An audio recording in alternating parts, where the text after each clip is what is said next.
For the first time ever, Antifa individuals have been convicted of terrorism. So movement is happening. I know a lot of people are expecting a lot more from the Trump administration, but things are happening, and we call it a C+. Good, not great, but there is a bunch of other news. And of course, I can't resist. The corporate press has 2 articles up talking about how Americans are gearing up for a civil war. Hey, maybe it was because yesterday Donald Trump referred to the actions of Democrats as seditious, warranting death. And Senator Chris Murphy then called on people to pick sides. Oh, boy. So we'll talk about that. And then, a real fun story.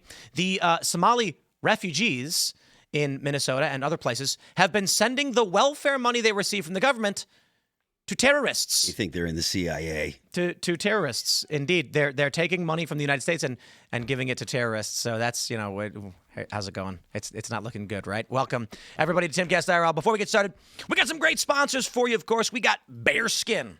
You guys know about Bearskin, right? It is an amazing hoodie. It is very comfortable. And that dude in that photo, look how good that hoodie looks. It's 340 GSM Bearskin fleece. It's got 10 pockets, a rugged, athletic fit. It actually looks good on you. Plus, if it starts pouring, you can zip on the heavy storm rain jacket and instantly level up to full waterproof protection. You got to go to BAER.skin/Tim or text Tim to 36912, and you will lock in 60% up. 60% off. Why did I say up? And they'll send you that link so you can have it whenever you want. Maybe you're just listening to the show and you're busy, you don't got time. Check it out by texting Tim to 36912 to get your Bearskin hoodie now during this Black Friday deal. And just do it now while you can. You'll also be helping the Fallen Outdoors and Hope for the Warriors Veterans Program. So you're not just buying great gear, you're backing a cause that matters. Again, you'll get 60% off by texting Tim to 36912. And ladies and gentlemen, it has arrived. Pool water is now available for purchase. Go to castbrew.com. We have 568 cases of pool water for sale. If you've always dreamed of drinking a crisp, cool bottle of pool water, now you can do it. And it's only available at castbrew.com. And $24.99 glass bottles of artesian water. It's delicious. I recommend it. It's kind of a gag product, so get it while you can. I think we'll keep it in rotation. I don't know if it will ever be some big national brand or anything, but if you enjoy showing your friends drinking a bottle of pool water, check it out. Don't forget, of course, to join the Discord server at timcast.com by clicking Join Us. We can't do this without you. Smash that like button. Share the show with everyone you know. Joining us tonight to talk about this and so much more, we have Paul Dans. Hey, I'm Paul Dans. I'm former director of Project 2025. I am the true American First conservative running to primary the swamp critter and warmonger Lindsey Graham. So follow us. Yeah, this is going to happen. Go to pauldans.com, support us, chip in, and follow us on Twitter at Paul Dans for Senate, Dans for Senate. Right on. And Race Car Extraordinaire is back. I'm back again. I just keep showing up. I told people you were sleeping under the table. Yeah. Who are you? What do you do? I go in circles for a living. I also do YouTube at Camelot331 and Camelcast Off on X, and just trying to get better every single day. So. And of course, your name is Cody Dennison. That's me, Cody Dennison. NASCAR driver. There you go. Indeed. Cody's still here because to get out of here, you have to take a right. And you can't do that. Stuck in a loop. He's stuck. Every day I see Tim's face. Ian is here. Hi, everyone. Paul, I just got to know, I'm not going to ask you in the intro, but how are your feelings about military domination through force in the Middle East with the United States? You don't have to answer the question now, but Get through the intro since first. you're running against Lindsey Graham, I'm fascinated with the concept. Phil Labonte. I'm Ian Crossland, by the way. Happy to be here. We got Phil. Hello, everybody. My name is Phil Labonte. I'm the lead singer of the heavy metal band All That Remains. I'm an anti-communist and a counter-revolutionary, and I can take right turns. Let's get into it. Here's a story from the Post-Millennial. Big news. Andy No reports the first Antifa terrorism convictions in U.S. history. Massive. 5 far-left extremists have admitted to being Antifa members and terrorists in federal plea deals stemming from a coordinated ambush shooting on a U.S. Immigration and Customs Enforcement facility on the 4th of July. Wait a minute. I thought Antifa was just an idea. How could individuals admit to being a part of Antifa in a plea deal? Certainly this can't be true. They're not lying, are they? Or maybe now, when faced with real criminal charges, they admit it. There was that guy several years ago. You remember this? He went to the ICE facility in it was like Spokane, I think, and he firebombed vehicles and started shooting at the cops there, at the agents there. And he had a manifesto that said he was Antifa. And so we put it to people like, hey, these guys align with this ideology and are part of these cells. And the Democrats just go, there's no Antifa. They don't exist. So one thing about this that I think is universally good for people that are in this space particularly is the fact that the left loves to say, well, Antifa isn't real, it's just an idea, et cetera. Now you can point to this particular case and say, look, these guys admitted. They admitted so that way they could get a reduced sentence or whatever. They made a plea deal. This is a real thing. This is an actual organization. You can no longer say that it doesn't exist, that it's just an idea. These people are actually out there. They're looking to do harm to, in this case, ICE agents or you can just say law enforcement.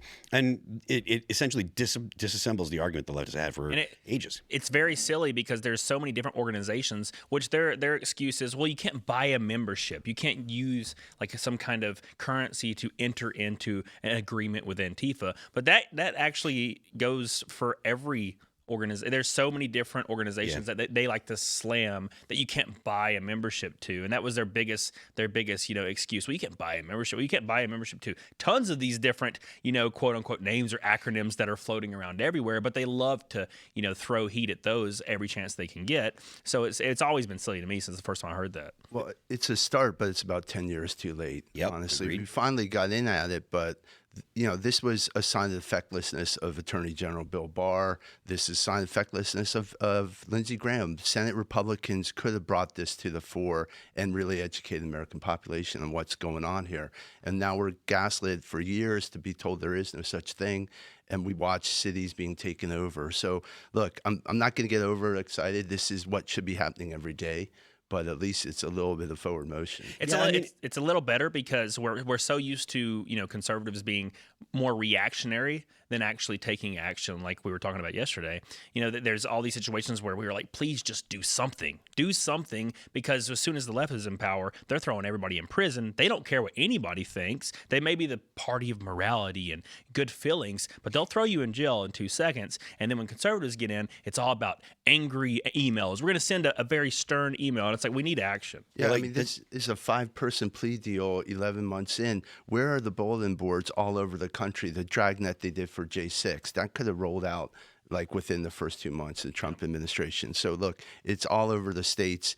This is a first nick at the problem, but let's get going. Yeah, it feels good, but at the same time, really, we're essentially just giving them kudos for doing the bare minimum of their job, right? These people are terrorists. These people attack law enforcement. They're trying to kill law enforcement. It was an organized attack.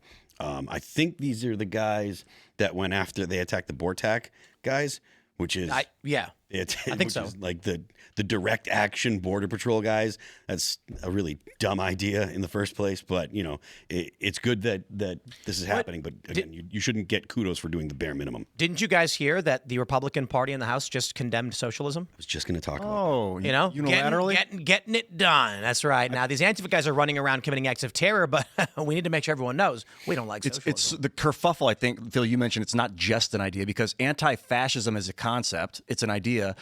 Now there's little organizations that name the organization Antifa. That doesn't mean that they're explicitly anti-fascism. You can call your organization Democratic, the Republican Party, and not be a Republican, not uphold a republic, and still call yourself whatever you want. It's the organization of funds that really make this the problem. It doesn't matter what it's called. Yeah, I mean, that's a great point. And to your point, no one thinks that the Democratic People's Republic of Korea is democratic. Like everyone knows that it's not, but yet that's what they call it. So, and there's the Republic of Iran, the Iranian Republic. It's a theocracy. It's not I don't a know republic. anything about Iran to say what type of government. It's a theocracy. Yeah. Well, I understand that, but I know that the not a republic. The mullah or whoever's in charge, the Ayatollah, he's actually the guy in charge, but I don't know what the government structure is like. So they promised a republic, and then just like the communists, they say it's communist, but it's not. It's vanguardist. If it was communist, the people would own the government. They don't. Communists always talk about democracy, but it's got to be true democracy. No, only the people that have like the right information and the awakened consciousness. We've been over this before, Ian.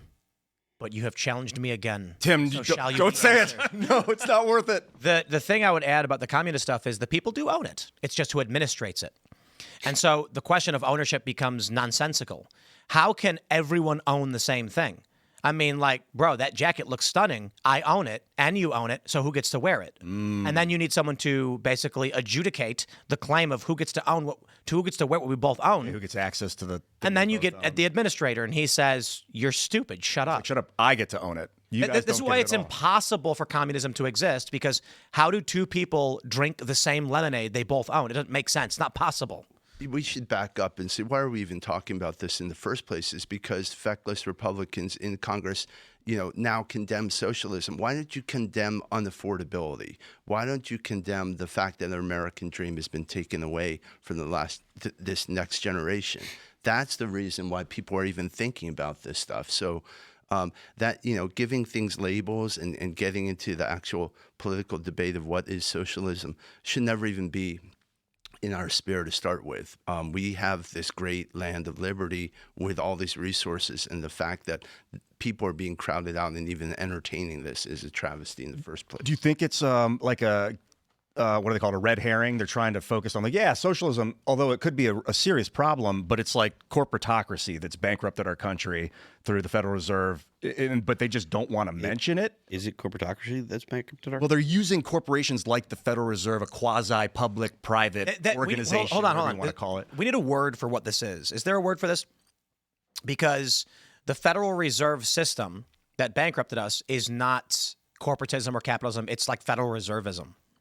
Yeah, and the Bank for International Settlements, technically it's owned by its shareholders, so it's private, but they govern themselves. It's like no government has any authority over them. Centralized bankism.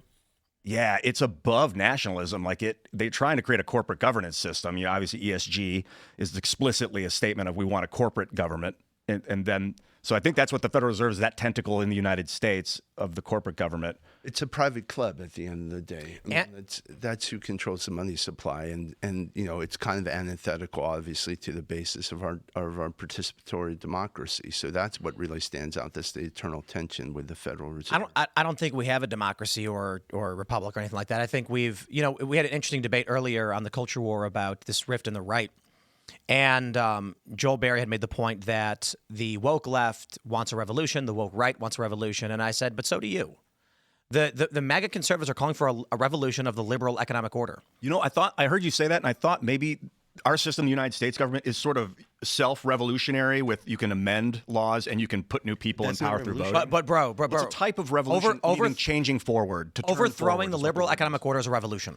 It would be, but Dismantling the International Monetary Fund banking system and how we operate as the United States with foreign intervention, it's a revolution, and that's why they oppose Trump to the degree they do. And I would stress this, Antifa are the useful idiot foot soldiers of that machine. you could repeal the Federal Reserve Act, which would be a legal, peaceful form of revolution against the banking order, but it wouldn't solve the problem. It would just take away one of the poison pieces that's holding up the Jenga puzzle. Any member of Congress who had a real shot at passing a bill to repeal the Federal Reserve Act would find himself accidentally shooting himself twice in the head or taking his own life by shooting himself 3 times in the face. I can say the very thought of surfacing that would probably cause a financial cataclysm. Yeah. That's how strong the impulse is that anyone get near this third rail alive of the Federal Reserve, even intoning audit or more transparency on the organization. Look, they're very real, big, collusive financial powers that will shock the system and really put pain just for the very threat of reform. Like foreign systems, they'll be like, oh, well, now's our chance to bankrupt the U.S., and they will tell everyone they brought it on themselves by repealing the Federal Reserve, and then they'll beg us to create another Federal Reserve Act. Like that, they'll like pull all their funds, they'll pull all their international support, and then we'll be stuck with fiat, like recreating a new currency based on what? All our gold that we sold to China. I don't know what's our gold status in right now. Fort Knox. Our money's based on faith in the system. And indeed, confidence. If they fall back on crypto, we're equally screwed. Bro, Bitcoin is dumped. Have you seen I just bought a bunch because I know, it's at 82,000 or something. 84. Wild. From 120. Stock market's obliterated too. It went down 30%. So it's all something happened in the last 2 weeks. It means the dollar is doing well. Oh. If everything goes down, dollar's doing better. I hope. Maybe Trump is succeeding. Crossed. Yeah. Well, okay. So if we did if there's a threat on the Federal Reserve, and then you, like you said, it would cause a chain reaction and a cataclysm on the economy. Yeah. Is there any like short-term, like a 5-year plan that we could reinvigorate American economy? Well, one, I think you have to have Federal Reserve governors and the board more receptive to having political appointees within it. We need more transparency, and that's what, part of the Secretary Besson and President Trump should push for, that ultimately people need to see through those windows and the goings on. It's really a kind of a group of macroeconomists who come right out of the academy and basically are superintending life for us. So first, getting to know what's going on in the building would be a first cut. And then ultimately, auditing it, getting some understanding of the numbers will go a long way. But removing it without having something in place is going to be really difficult. And even having this debate, like I say, you get marked. It's no one on Wall Street. Look, we were talking earlier about who's going to replace Trump, right? Trump is gone in 2 years after the midterms, and where does our movement go? In my case, I'm fighting for America First. It should never get handed over to Lindsey Graham. That's a guy who, if he had his way, there never would have been a Trump. There never would have been America First. But things like the Fed, many of these politicians have to get the money. It costs $1 billion plus to run for president, and that money is going to come from those big corporate titans, is coming from Wall Street. Do you think that there's a possibility? So the left is really moving away from that kind of the establishment Democrats. At least the base is, right. They tend to feel more affinity for people like Bernie Sanders or for AOC. Do you think it's possible for someone like that to raise the money necessary to run, or do you think that you still need the big establishment donors, at least on the Democrat side? Well, I'm running for small dollars. I'll remind everyone to go to pauldance.com. Prove me right. Look, that's our only hope, really. And, that the Democrats have been able to do it with the AOCs and the Bernies. And then on our side, you see that with, MTGs and Thomas Massey and these others who are really fighting the system.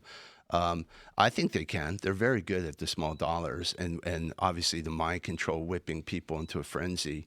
There was, in my case, I was the architect of Project 2025, but I can't imagine how many millions, if not billions, they raised off of fear mongering on that.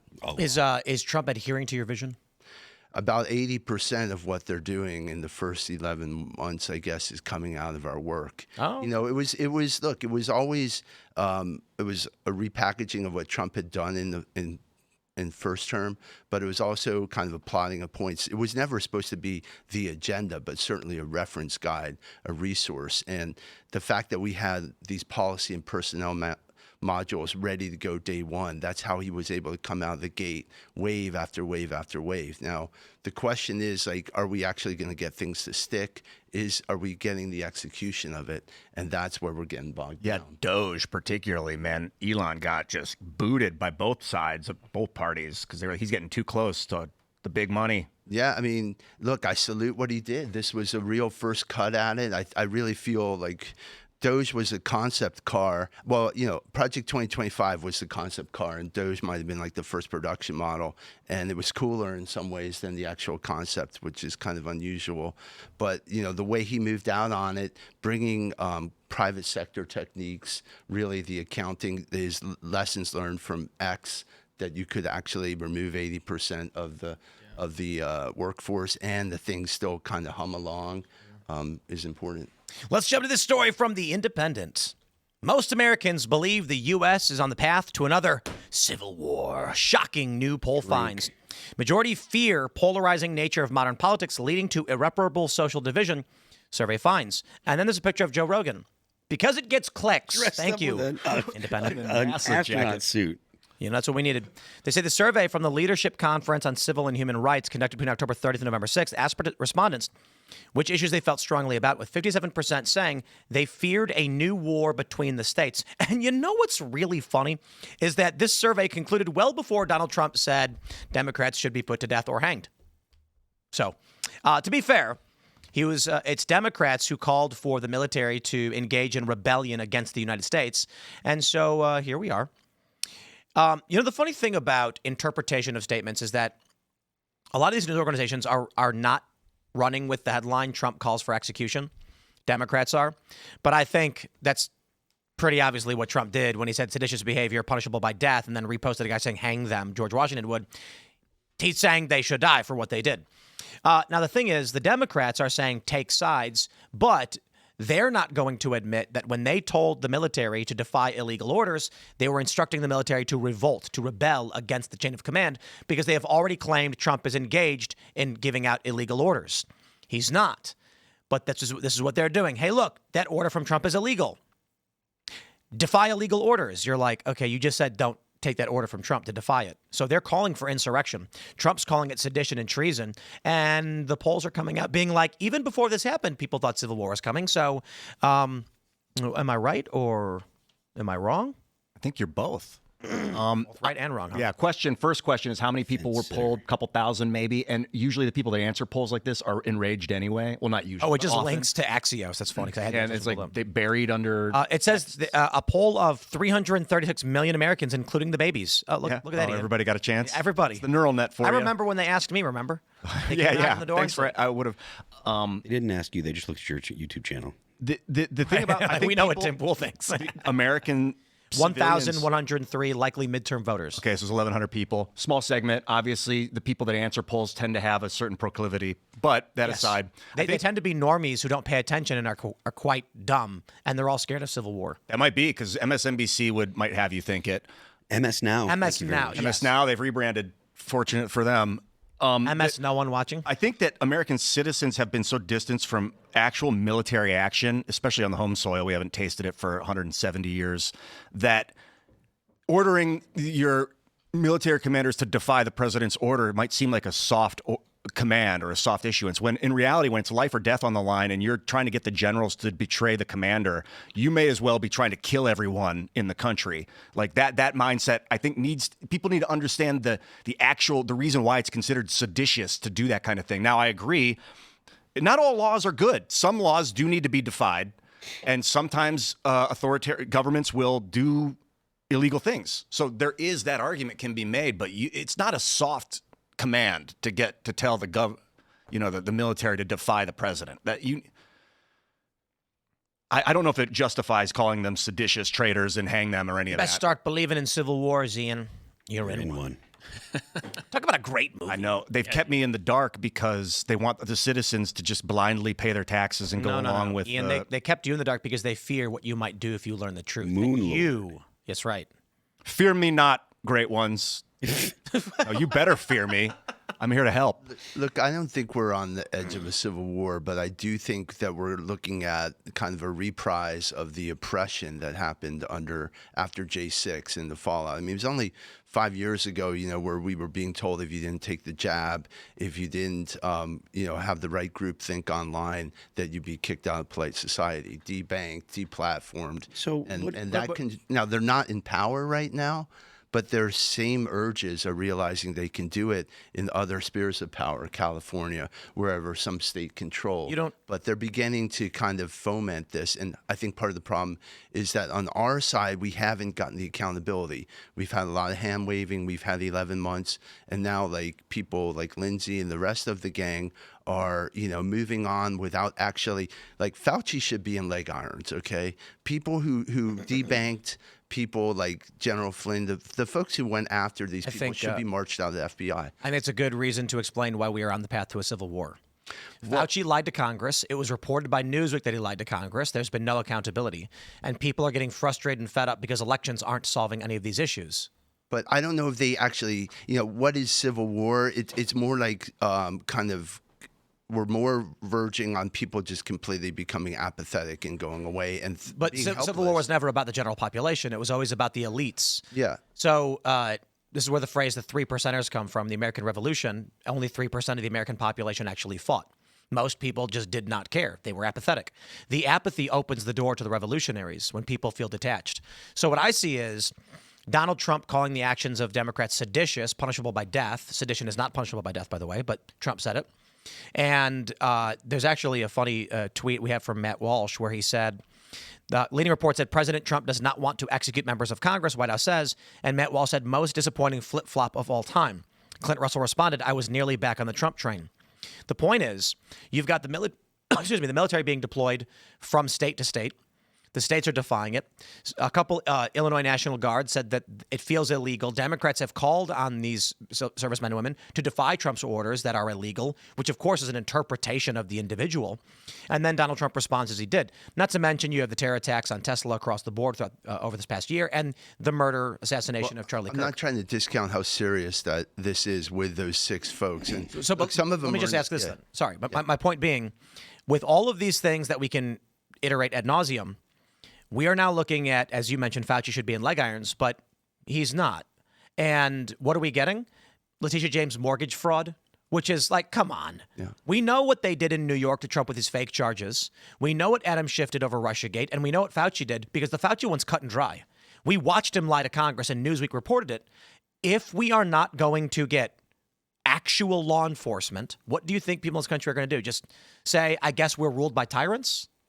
Well, I can tell you as someone who served in the Trump 45, the impulse is always like, oh, you guys have to look ahead. You can't go back and kind of even the score for what happened in the past. And that's where, people are being let off the hook, with respect to Fauci, but also, Barr and all the way down the Joint Chiefs of Staff, Milley. Basically, what he did was sedition, in the sense, calling China and saying, "Hey, don't pay attention to the treason." That's treason. Yeah, that is treason. Well, yeah, I mean, treason technically, I think, has to be during a wartime, but certainly, it seems that it's on that road, and they are close cousins. Here with with the sedition, though, these folks are intelligence officers. It's like you don't walk away from that life, and they know exactly what they're doing. They're very sophisticated. They're the ones who perfected all this behavioral science stuff. So look, you need to mete out reprisal for them immediately. These folks, and they're hiding behind some sort of congressional debate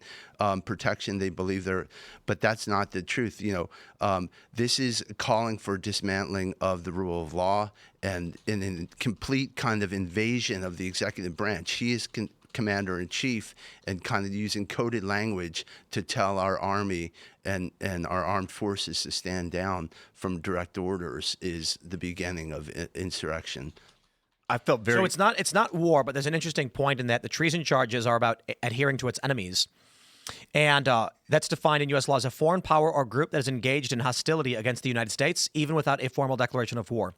If we determine that China is an enemy of the United States, and I think most Americans probably would, then merely calling China outside of the chain of command to who knows what he was trying to do is treasonous. Well, we're 11 months in. Again, my point, like, why hasn't that been, step and this one? And when you let this span of time go, justice delayed is justice denied. You only empower these people to try again. And this is why Trump's going to lose,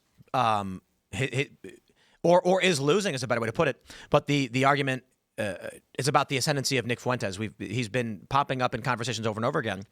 We had a debate about him on the Culture War earlier today, and there's a lot of traditional conservatives that are very upset about it. But I keep pointing out, it's because you are weak. Because the Republicans are weak and could not be weaker. Anthony Fauci, according to Newsweek, lied to Congress. This is not even like maybe we can get an indictment. No. Newsweek said he did it. And that is a crime. And Bannon and Navarro went to prison for contempt of Congress. And we can't even get perjury charges on this guy. Okay. What's going to happen is the younger generation, they can't buy houses, they can't find jobs. They are going to say there's only one path, and it's not elections. And that is terrifying. But you know what? Boomers, you get so much of the blame. But this, not all boomers, not all boomers, but too many of them are just like, we got to slow down there, take it slow. And the young people are like, you have destroyed my future and I will get revenge. The boomers, they're like, if we play ball, we'll be able to own our house when we're older. But the thing that we need to avoid is turning on each other as Americans because, well, in my belief, it is foreign corporations that are bankrupting our country through the Federal Reserve System. Okay, hold on there, Ian. Like, you're going way far out there. I got some questions for you first. Do you agree with child sex changes? Agree in what Do you sense? think they should be legal? No. Do you think that an individual should be allowed to meet a child online and drive them across state lines and into Oregon for a sex change? No. Okay, well, see, you have a very your worldview is very, very at odds with the left. Maybe, yeah. And you're saying you don't want to turn against those people while they're actively doing as I described. Hey, man, there's a you problem. guys talked about this earlier, too. Sometimes the enemy of my enemy, I'll ally with that person. I don't have to agree with your behavior, Joseph Stalin. If the Nazis are invading Russia, you're on our side for now. The point of that conversation was there is a line. Yeah, but when you're up against global tyranny through economic slavery, I'm willing to turn a blind eye to someone that wants to have their kids' sex changed. Like, whatever. I'm not. I don't want starvation of the system. That's what I'm trying to avoid. Or the same people who are opening the borders so the global elites can gut and destroy this country. You're not going to align with these people. There is a problem in this country you cannot align with. I think also we have to watch dividing into two camps, and I think it's more a global thing. And I hear this on the campaign trail, but I believe it too. We're engaged in the good and evil, a spiritual battle, really. And there's travelers on both sides of the divide here. Look, one thing that always unites these people, and you saw it at the Dick Cheney funeral yesterday. War. They love killing. Basically, and like Lindsey Graham, look, his idea of the Republican Party, we're killing all the right people and we're cutting your taxes. And there you're seeing him fist bump with Kamala.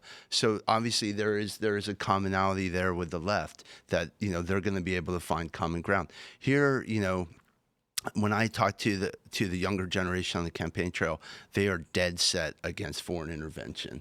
Particularly in the Middle East, people, kind of championing foreign powers over what's happening on the ground in South Carolina. So I agree. Like, we can get together with people on the left, even the youth. Like, everyone can't afford this. Everyone's paying the same price at Chipotle and seeing the sandwich go up double, or whatever the case is, getting that medical bill at the end of the month and going, this is insane, So I do think if we focus on affordability, we can begin to get our way out of this. Regarding the Middle East, and you said people want non-intervention. I think a lot of Nick Fuentes' audience, since he came up earlier, is anti-intervention. They want to stop foreign wars.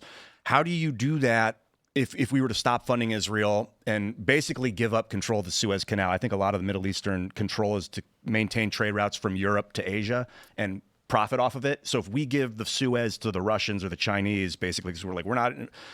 then would that not destroy our country economically? No, I think we'd save money.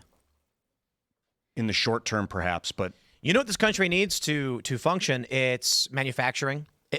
So there's Egypt controls the Suez too. I don't want to Arabia, spoil. There's a documentary I watched, and there was an interesting point made where in what's the name of that white enclave in South Africa?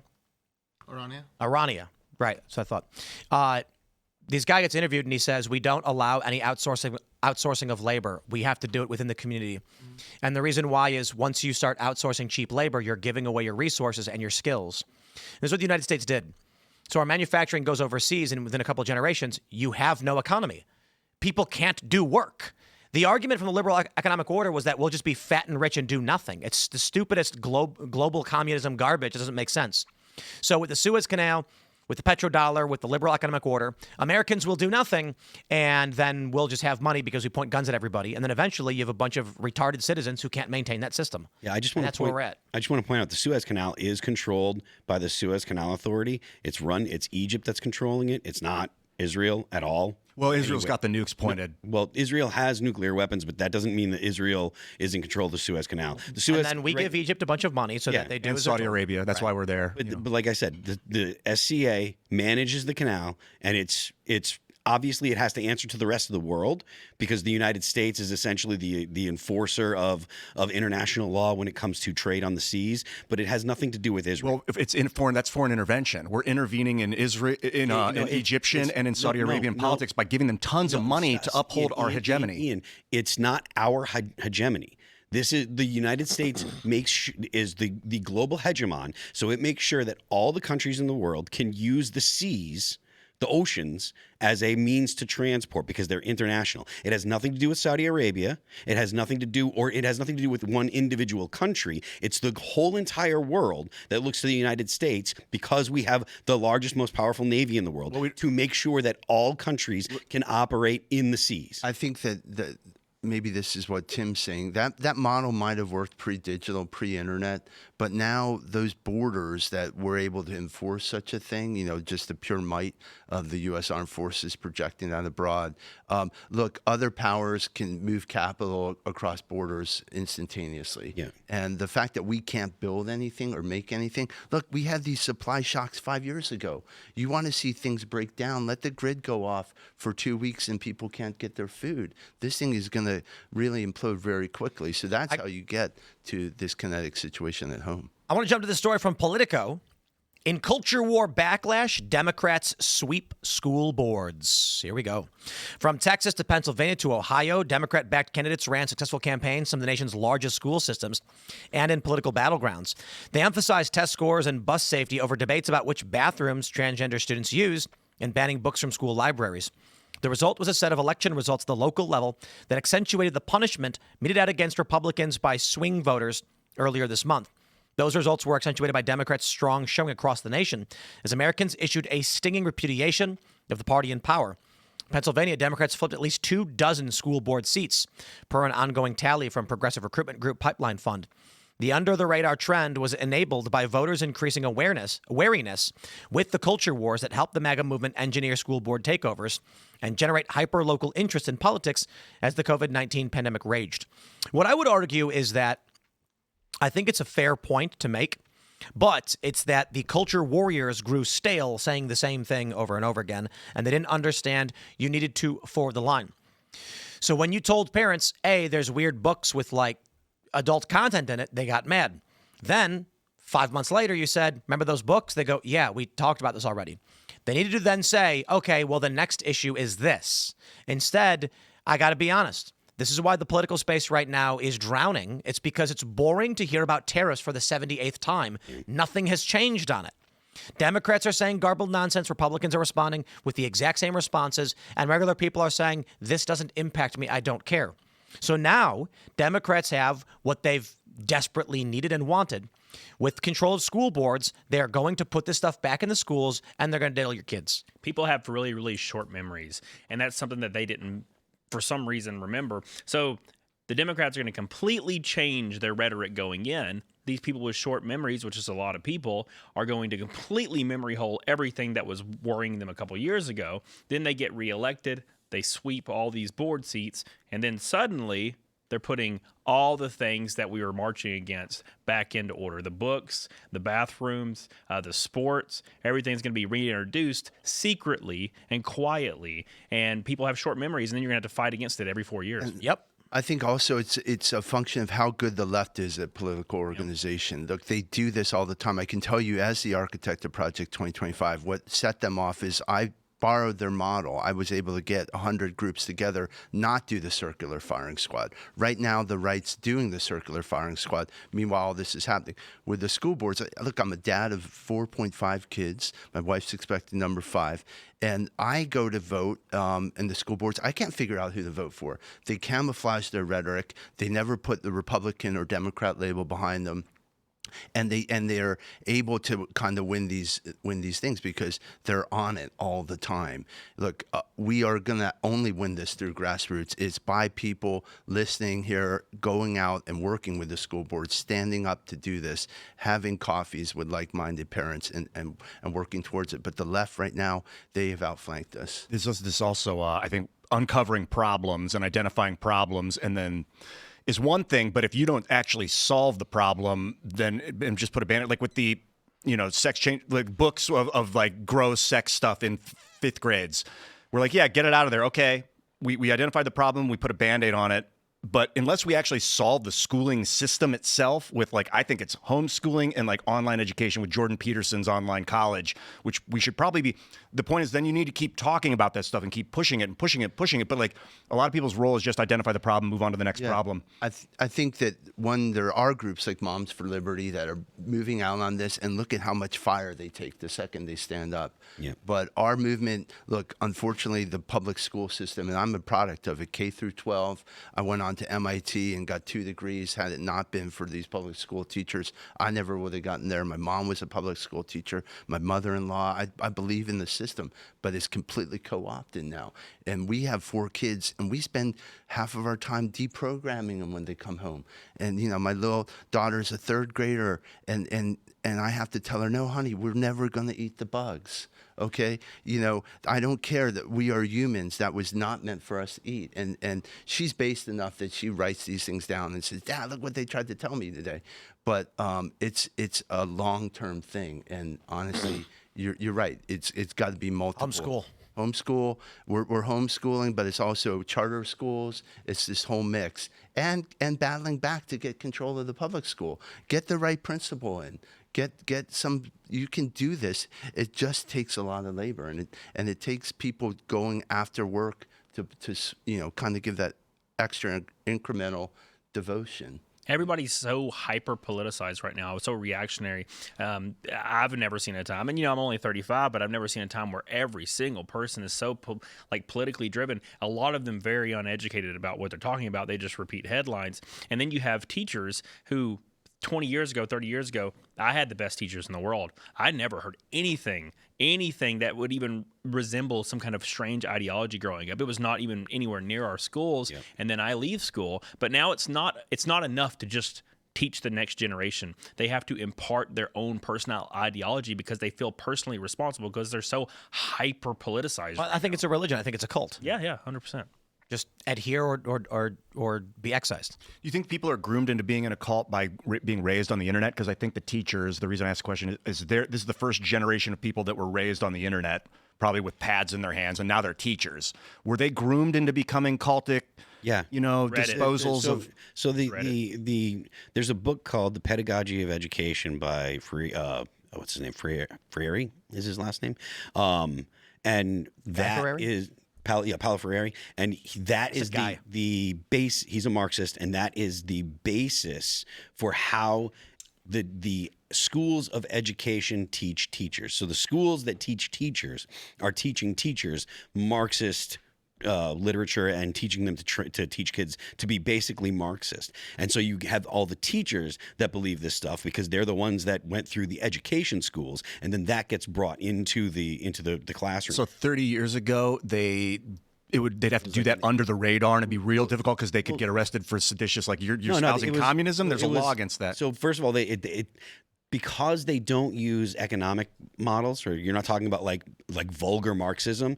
You're talking about like basically like for lack of a better term, race Marxism, race communism, and that's the foundation for all of the education that happens in the U.S. now. And it started in like the 80s. So Paulo Freire, the book that The Pedagogy of Education. That started to make its way into schools in the 80s. And then by the time, and I'm talking about the schools of education, not regular schools. So they were teaching the teachers this stuff in the 80s and early 90s. So the people that learned how to teach in the 80s and 90s started making it into the schools that teach children in the late 90s and the early aughts. That's part of why you see all this kind of ideology start to really take hold in late 2000, late aughts, early teens, in conjunction with the age of the internet. Technical factors, obviously, the internet was able to take kind of what would have normally been kind of a cluster type of thinking and pipe it out, and certainly it would be out there, so it would be click-driven. People were drawn to it. You know, kind of the radical teaching of a Bank Street education that maybe only a New Yorker might be dosed with is now, you know, somebody in Alabama can pick it up and learn about it. Secondly, the Department of Education, right? That's why it's really important to dismantle that reinforced this from Washington with the money. So you had a bunch of kind of Marxist apparatchiks file into the federal government and push this stuff down locally to the point where, you know, they're using federal law to basically punish people if they don't adopt a kind of a regimen. Do you think it's that this is a funny question to ask, but it's a little rhetorical. Do you think that the idea of Marxism is more engaging or addictive than the idea of like capitalism, and that's why it's so fervent in the system? Or is it that there are foreign entities forcing people and tricking people into thinking it's more effective? or maybe another thing. I don't know if it's either one. I think there are a good handful of people are just really dumb, and I think a lot of people are just going, listen, I don't care if it works or not. Just take his money and give it to me. Yep. Mamdani is like, listen, that guy's rich. I'll take his money, give it to you. And then when you go to them and say, that doesn't make sense, even if you taxed every billionaire at 100%, you'd fund the government for 6 days. And they go, yeah, I don't care. I just want his money. Screw him. It works it works like a religion in that to be a Catholic, you don't have to get one specific person teaching you how to be a Catholic, right? Teaching you Catholic doctrine. It's something that all Catholics know, and you can learn from a bunch of different Catholics. And so that's kind of the similar situation with like the kind of the education system. It doesn't matter that the people that are on the ground at protests and stuff don't know who Paulo Freire is. They still learn the stuff that Paulo Freire taught. It's not about the man, it's about the ideas. I thought that. And part of it is the way they learned it in these schools, right? You go, college is 4 years, you're sitting around, someone's giving you 3 meals a day, they're cleaning up the bathroom for you, and you get a kind of experiment in all these thoughts. You're not in the real world. How many people do you know who went to college who paid their way through it working at nights are espousing the Marxism philosophy? Very few. But this availability of this debt trap they put everybody in, now they're loaded with $100,000 of debt. What other choice do they have than to kind of get the government job and push this down? Dude, they go to college for free because they get money. They get free loan. They sit around. It's basically the life of what you would think ideal communism is. Everything is free. I mean, not free, but everything's on your card, paid for. I can go anywhere I want. I can say whatever or do things as long as I adhere to the orthodoxy of the church, being the school. And then they get out and they're told the Marxism, like, hey, the reason that you're suffering, you can't get a job, is because of the people in power. And so they've already kind of experienced what it could be like if it was just communist, you know? Oh, everyone's cool, everyone can talk. College is commie training. Yeah, free loans, you know? And then they give them the heat when they're like, and now the real problem is the bankers, which I do believe the banking industry can be a big problem, but I don't think the solution is a upward revolution of violence. Let's jump to this next story. Speaking of communism, Zoran Mamdani has no idea how he's going to fund free buses in New York City. I love this. You don't say. He gets asked about it by this reporter. He's like, how are you getting that $700 million to make the buses free into the MTA if she's not for raising taxes? Let's play the clip. And the other one, you're talking about fast and free buses and you're meeting with the governor. I've heard you talk about many times that you don't want to take money away from the MTA. You want to put money back in. It's something that she agrees with, right? We don't want to take away money from the MTA. How are you getting that money, the $700 million to make the buses free, into the MTA if she's not for raising taxes? You know, I think that the two clearest ways to raise that money is through the raising of the state's corporate tax to match that of New Jersey. I think that a lot of this is still a case to be made, whether it's the corporate tax or whether it's the personal income tax on those who make more than $1 million a year or more. I think that these are the clearest ways. I've also said that if there are other ways to raise this funding, the most important fact is that we fund it, not the question of how we do it, but that we do it. Yes, that's right. I don't have the money to buy the TV, but it's important that I buy the TV, not how I buy the TV. This guy's snake oil all the way down, okay? He's like, well, the tax on the people who make $1 million or more, that is, statements like that are intended to trick stupid people. I just want to make it very, very clear to anybody who lives in New York. If I lived in New York City, the moment he won, I'd be moving out of New York City. You are not taxing me. It's not going to happen. Could you imagine if he was like, we're going to tax people that make 100,000 or more, and you're like, well, I only make 70, and then they're like, we're raising the minimum wage. Now you make over 100. That's exactly the play, though. Over a long enough period of time, they keep saying the tax is only on, we're only taxing people who make more than 250. Then inflation hits, and 20, 30 years later, that's the equivalent of someone at the time who was making 80. That's what they always do. In fact, when they make that argument about the Gilded Age or the 50s or whatever, where taxes were so high, let me just put it like this. If we keep saying the threshold is this large sum of money, you will meet that threshold in a couple of decades. It's how they slowly tax everything from the poor. And to that point, not only is inflation part of the problem, but if you look at the income tax, initially when it was sold to the American people, it was like only 1 or 2% on the top earners, only the people that make the most money. It's basically, they were saying it's a billionaire tax. And now everybody pays 30 to 40%. Everybody that makes money pays 30 to 40%. So it's at least half the country pays 30 to 40% of that. Unless you're a morbidly obese SNAP recipient. Yep. then we pay you. So whereas I understand what you're saying, but it always turns into once you set the precedent, it turns into they take a little more and take a little more and take a little more. Hilariously, unemployment tax, you pay unemployment tax, and then if you become unemployed, you receive the money, but you have to pay taxes on your own. It's supposed to be an insurance payout that you're getting, but you have to pay taxes on your insurance payout. It is crazy. It's crazy that people that work for the government have to pay taxes. But they can't find $700 million in a budget of $100 billion. Okay, this city is already built on this underclass. Basically, when remember all the illegals flooded into the place, and the first thing they do is give them an app that tells them 34 government programs to sign up from, many of which are being funded through federal mandates. So this is what happens when you start giving free away all the time. It's a slippery slope. With the bus situation, though, look, they probably weren't even paying for the buses in the first place, half these people. The reality is that most of that city already packed up and left during COVID, and if they haven't already, like Tim says, they realize they're on their way out. A lot of this work can be done remotely, and people are just leaving en masse. So it's funny because there's these memes where the leftists are like $20,000 extra when you make $1 million a year. Oh, well, you think people are going to be bothered by that? And then there's like this viral budget where he's like, here's my budget for the year with my $1 million salary. After 35% in taxes, I have $650,000. And oh no, now I'm not going to get to spend that extra weekend in Aspen for my private jet. And then I'm just like, buddy, if you told me that you were going to take $20,000 out of my pocket right now, I'd be like, that $20,000 can help me move. I can give it to you, or I can use it to move. Everybody only sees things from their perspective, and they don't have the ability to perspective take at somebody that has the means to do so. Like, people aren't willing to give up money. I know I'm not one of them. My property tax it increases every single year so substantially that it's getting hard to outpace it. And a few years ago it was $1,100. Now it's $8,000, and it just keeps going up and keeps going up. But that rhetoric works every single time. Every 8 to 12 years, you'll hear the candidate comes out and he's free everything.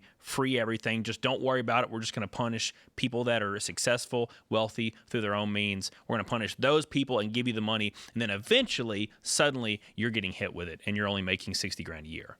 I think UBI, I don't know if it's inevitable. Some people say it's inevitable. With AI, probably. Yeah, AI and UBI, and that's like, where's that? But I don't want to derail into a post-economic economy, post-money economy where it's really about goods, trade of goods and materials. We can have this universal basic income system so long as the income is coming from slaves, right? So if the United States enslaves the rest of the world, we can live like the capital city in the Hunger Games. Or robot slaves, like even your computer has a master and a slave drive. Like you have segments of machinery that just do tasks. They're considered slaves. We need massive technological advancement first, and there are still going to be jobs that humans have to do. Mm-hmm. So the problem is, if you right now the EBT class of people don't work and they get stuff from us. They basically lord over us. We have to work to pay them. This system will not survive. And the emotions that I get when I think that is Marxism. I'm like, why do I have to work for these people? Why are they in charge? Like, why do they get my money for free? And they have a 20% higher obesity rate. What's going on, man? Yeah, dude. But we also have to remember, we don't want work taken from us. There's a dignity in work, and this goes all the way back to the Bible, the sweat off your brow. When you lose your job, you lose your identity. But, there's something to be said after a hard workout, going and then realizing you're stronger the next day. That's what kind of keeps us. Yeah. And I think, when I was listening to your shows the other night, the pastor was right on, but we're building the Matrix right now, guys. I don't know if you realize it with these data centers. You watch the Matrix movie and you're like, how did the machines ever get in control? And like, at some point, the humans started building the whole thing. Well, to that point, then, are you anti-AI? Because there's a bill that's being presented now about standardizing AI regulation because different states are talking about regulating AI differently. And if you do that, everyone's going to basically build their AI to the worst regulations. And the example that I hear a lot is the car industry in California, right? So California made these standards about emissions, and it had a massive effect on the whole the whole car making industry. Yeah, I'm not for federal preemption of AI regulation. So you think that it should be left to the support, states? Paxton. Well, there is certainly some realm that has to be preempted, but look, AI. We're duking it out left and right on the beach, and AI is this tidal wave coming for all of us.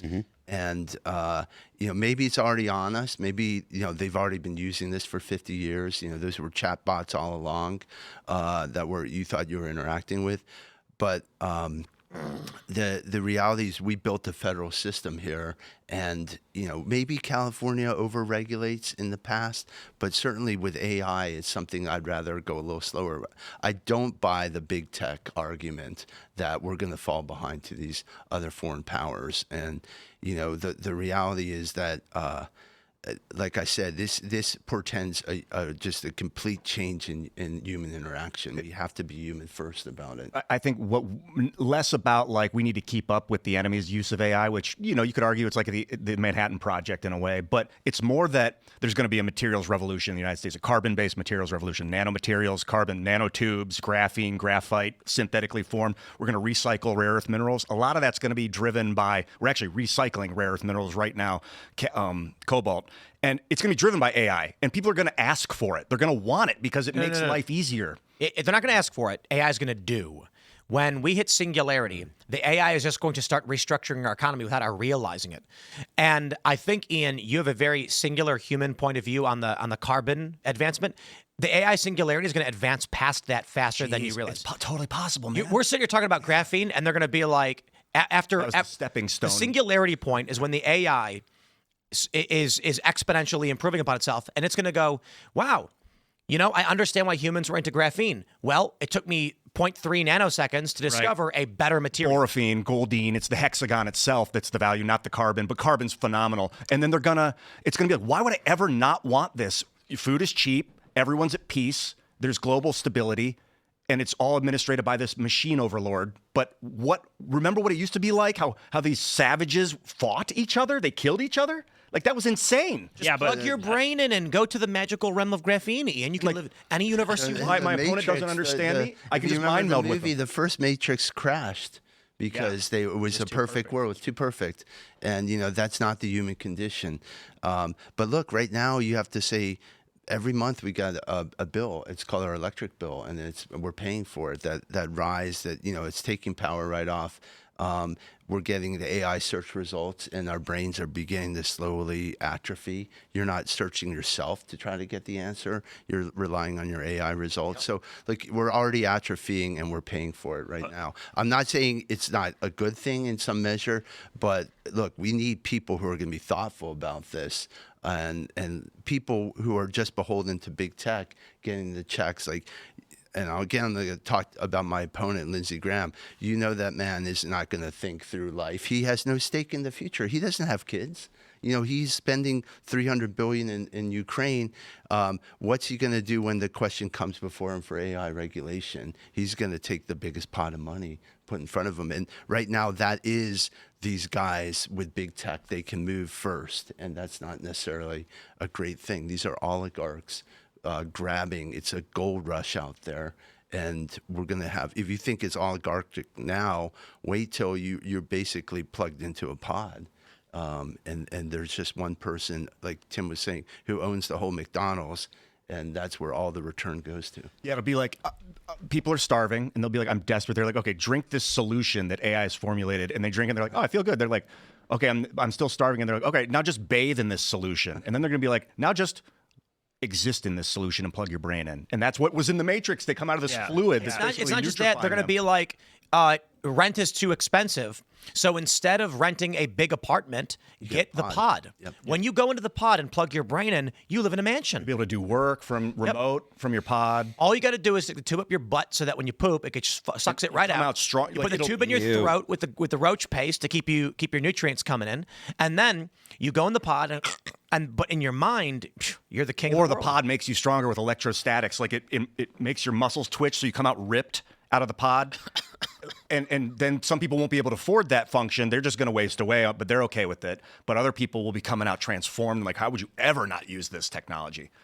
people are going to be like, I work at GameStop and I don't get paid a lot of money, so I just like to go home and chill out. And they plug their brains in, and they're the great knight who fights dragons One thing, I mean, I don't even think your body type. Think about it in the old days in the 18th century, people got fat, right? The kind of Boucher model with these guys in the royal court. They were very voluptuous, and that was because you didn't have to be doing physical labor that would make you kind of buff, right? So now in an area where we have modern society, people work out because they don't get the same physical work every day. You see, look at a picture, these colorized versions of what life looked like on the street in the 1920s. How many obese people did you see back then? Zero. So, I don't actually know what life in the pod is going to look like in 50 years. Maybe the new aesthetic is going to be a skeleton. Ian. Because no one's going to actually remember what life was like. Will you? All right, let's do a couple questions. If Neuralink was released to the public and it required a 30-minute procedure to surgically implant it, and it would allow you to wire into any universe and you could experience being anything you wanted. So it's like, you want to play Skyrim? You're in it. You want to play, podcast host? You're in it. Would you get the implant? No, I'm not going to. Anybody? No. What if it was not invasive and it was Yes. just a little thing that just clicked to the side of your head and Yes. transmit? You would totally do it. Yeah, I'd test it out. I don't know if I'd Stream keep it? using it. Sure, yeah. I'd stream show it? the world. But for all I know, it could be tricking. It could be doing things to me that I didn't understand unless I have the codes. The software Rewriting your code. brain? Yeah, it might be. But I would test it. Yeah, I said no to that. It was called 2020. It was the jab. I mean, that basically. But if it's just like a thing, like you put a headset on, like a video game, and then you get to experience whatever you want, but it's not invasive. You can take it I off. think that movie's called Total Recall, if I remember. Yeah, I mean, it might rewire your brain. You brought up a really, really good point that I think a lot of people completely gloss over, is the fact that depression's at the highest rate it's ever been. SSRIs are at the highest rate they've ever been. People are searching for fulfillment. They're searching for passion. They're searching for interest. They're searching for some sort of personality that a lot of people are lacking due to social media kind of sucking everybody in. So, when I was growing up, I was learning guitar, learned how to skate, I started writing music. There was all these things I was just putting my time into, and that kind of takes me away from being radicalized to a certain point. I mean, if I ever get frustrated or I need to let out some stress, I'll do these things. And people are struggling with that sort of fulfillment. You see it every single day. People are marching instead of learning guitar because that's what they learned to fill their personality up with because their circle of friends did. And when the more AI comes in, the more job opportunities go away, the more music goes away, the more all these things that people dive their passions into goes away, the depression rates are going to get higher, and it's going to make people have less fulfillment, like you were saying, leading to just an overall less quality of life. More alienation because you could hang out with people across the political spectrum in your guitar group, right? Or your knitting circle, whatever the case would be, because you have these hobbies and interests. Your car collectors, and I think that's a breakdown of us going online and really losing human contact. That part of it was the Marxists came and said, look, you are either with us or against us. You have to have a polarized environment. And like, for example, my wife's this famous ballerina. She runs a company and she always wanted politics kept out of the space.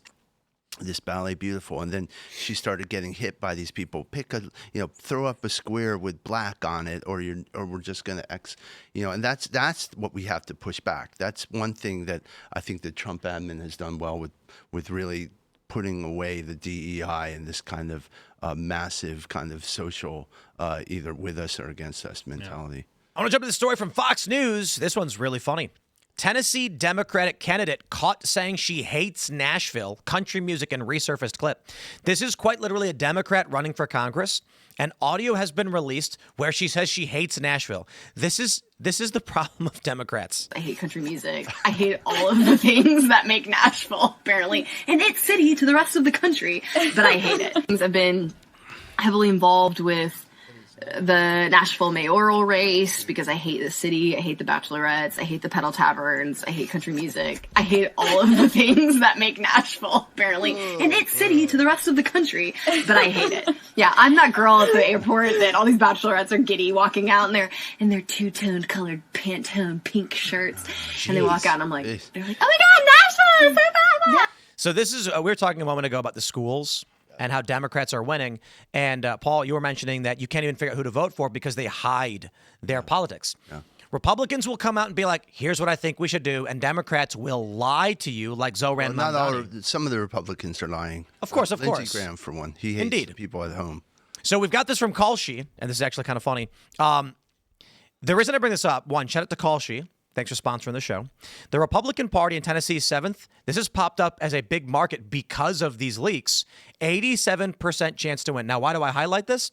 Because in response to this audio, this is Katie Briefs, the campaign manager for Afton Bain for Congress, told Fox News Digital in a statement, Republicans are panicking, and in a last-ditched attempt, they're distracting from the fact that Washington Republicans and Matt Van Epps are raising costs on Tennessee families and ripping with their health care, while Afton Bain will lower Tennessee families' costs and make groceries more affordable by eliminating the state's grocery tax.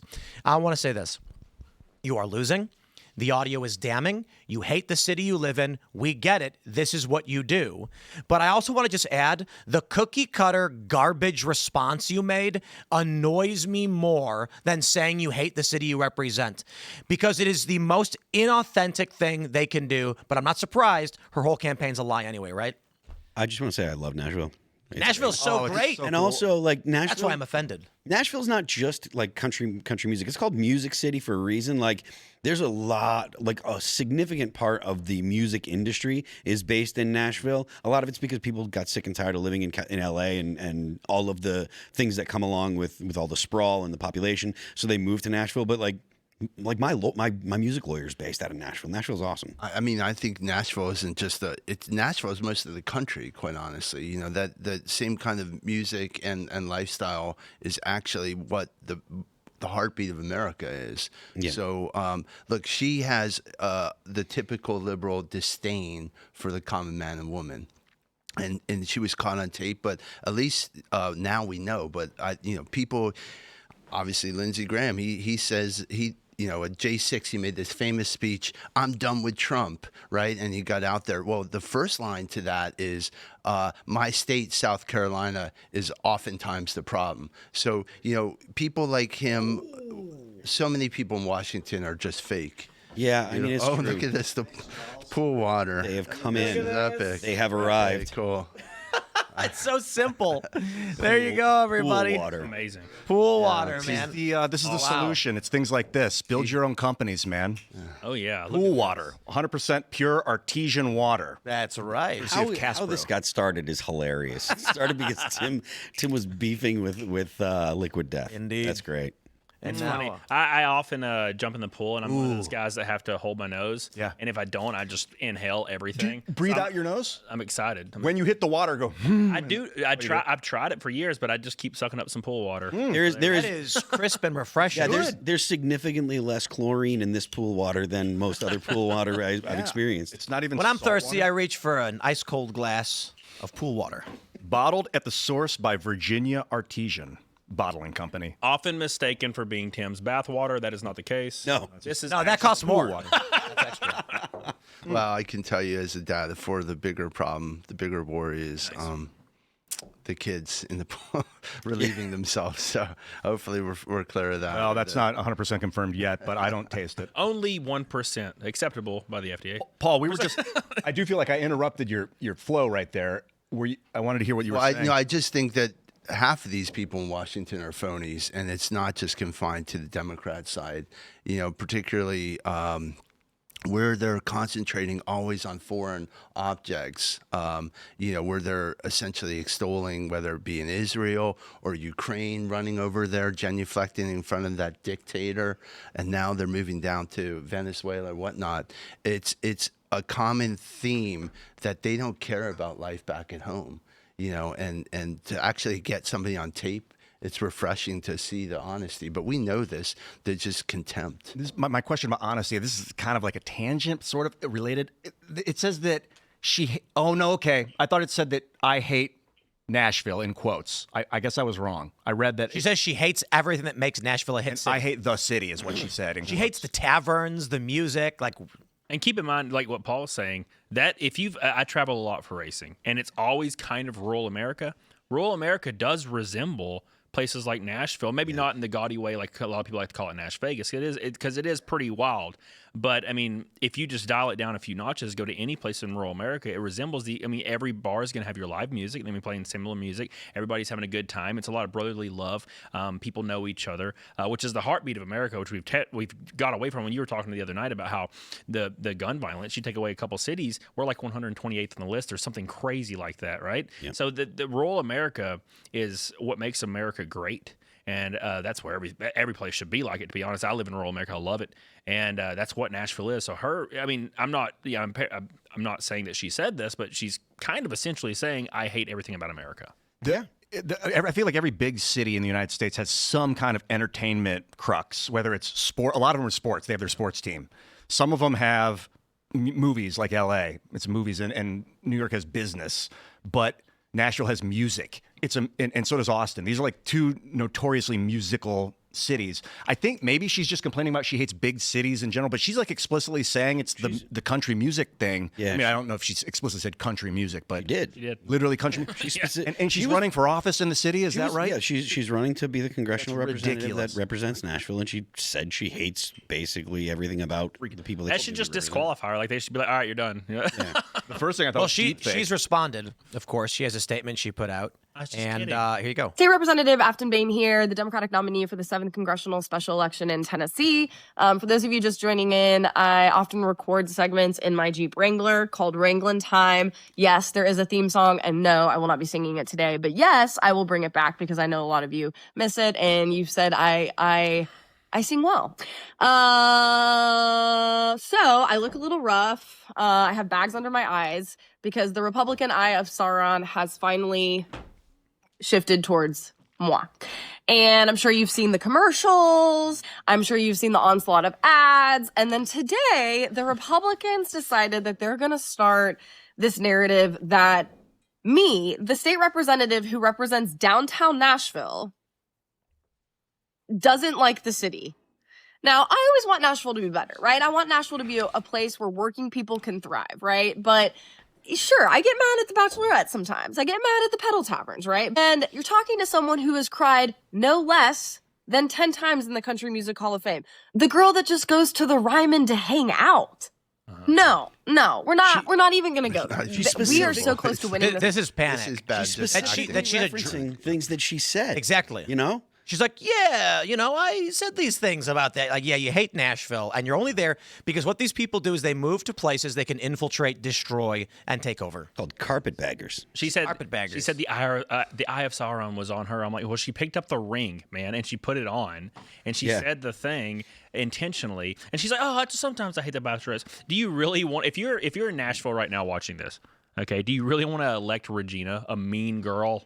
Like, no, I don't want the mean girl in office. I'm wondering, I don't know, but the wrangling theme that she's not playing in this video, could it be country music based? I'm just thinking aloud. Yeah, right. The Eye of Sauron's a good because like there's a difference between carrying the ring and wearing it. She put it right on. Wearing it is deceiving people. The ring is the ultimate deceptive technique. You go invisible.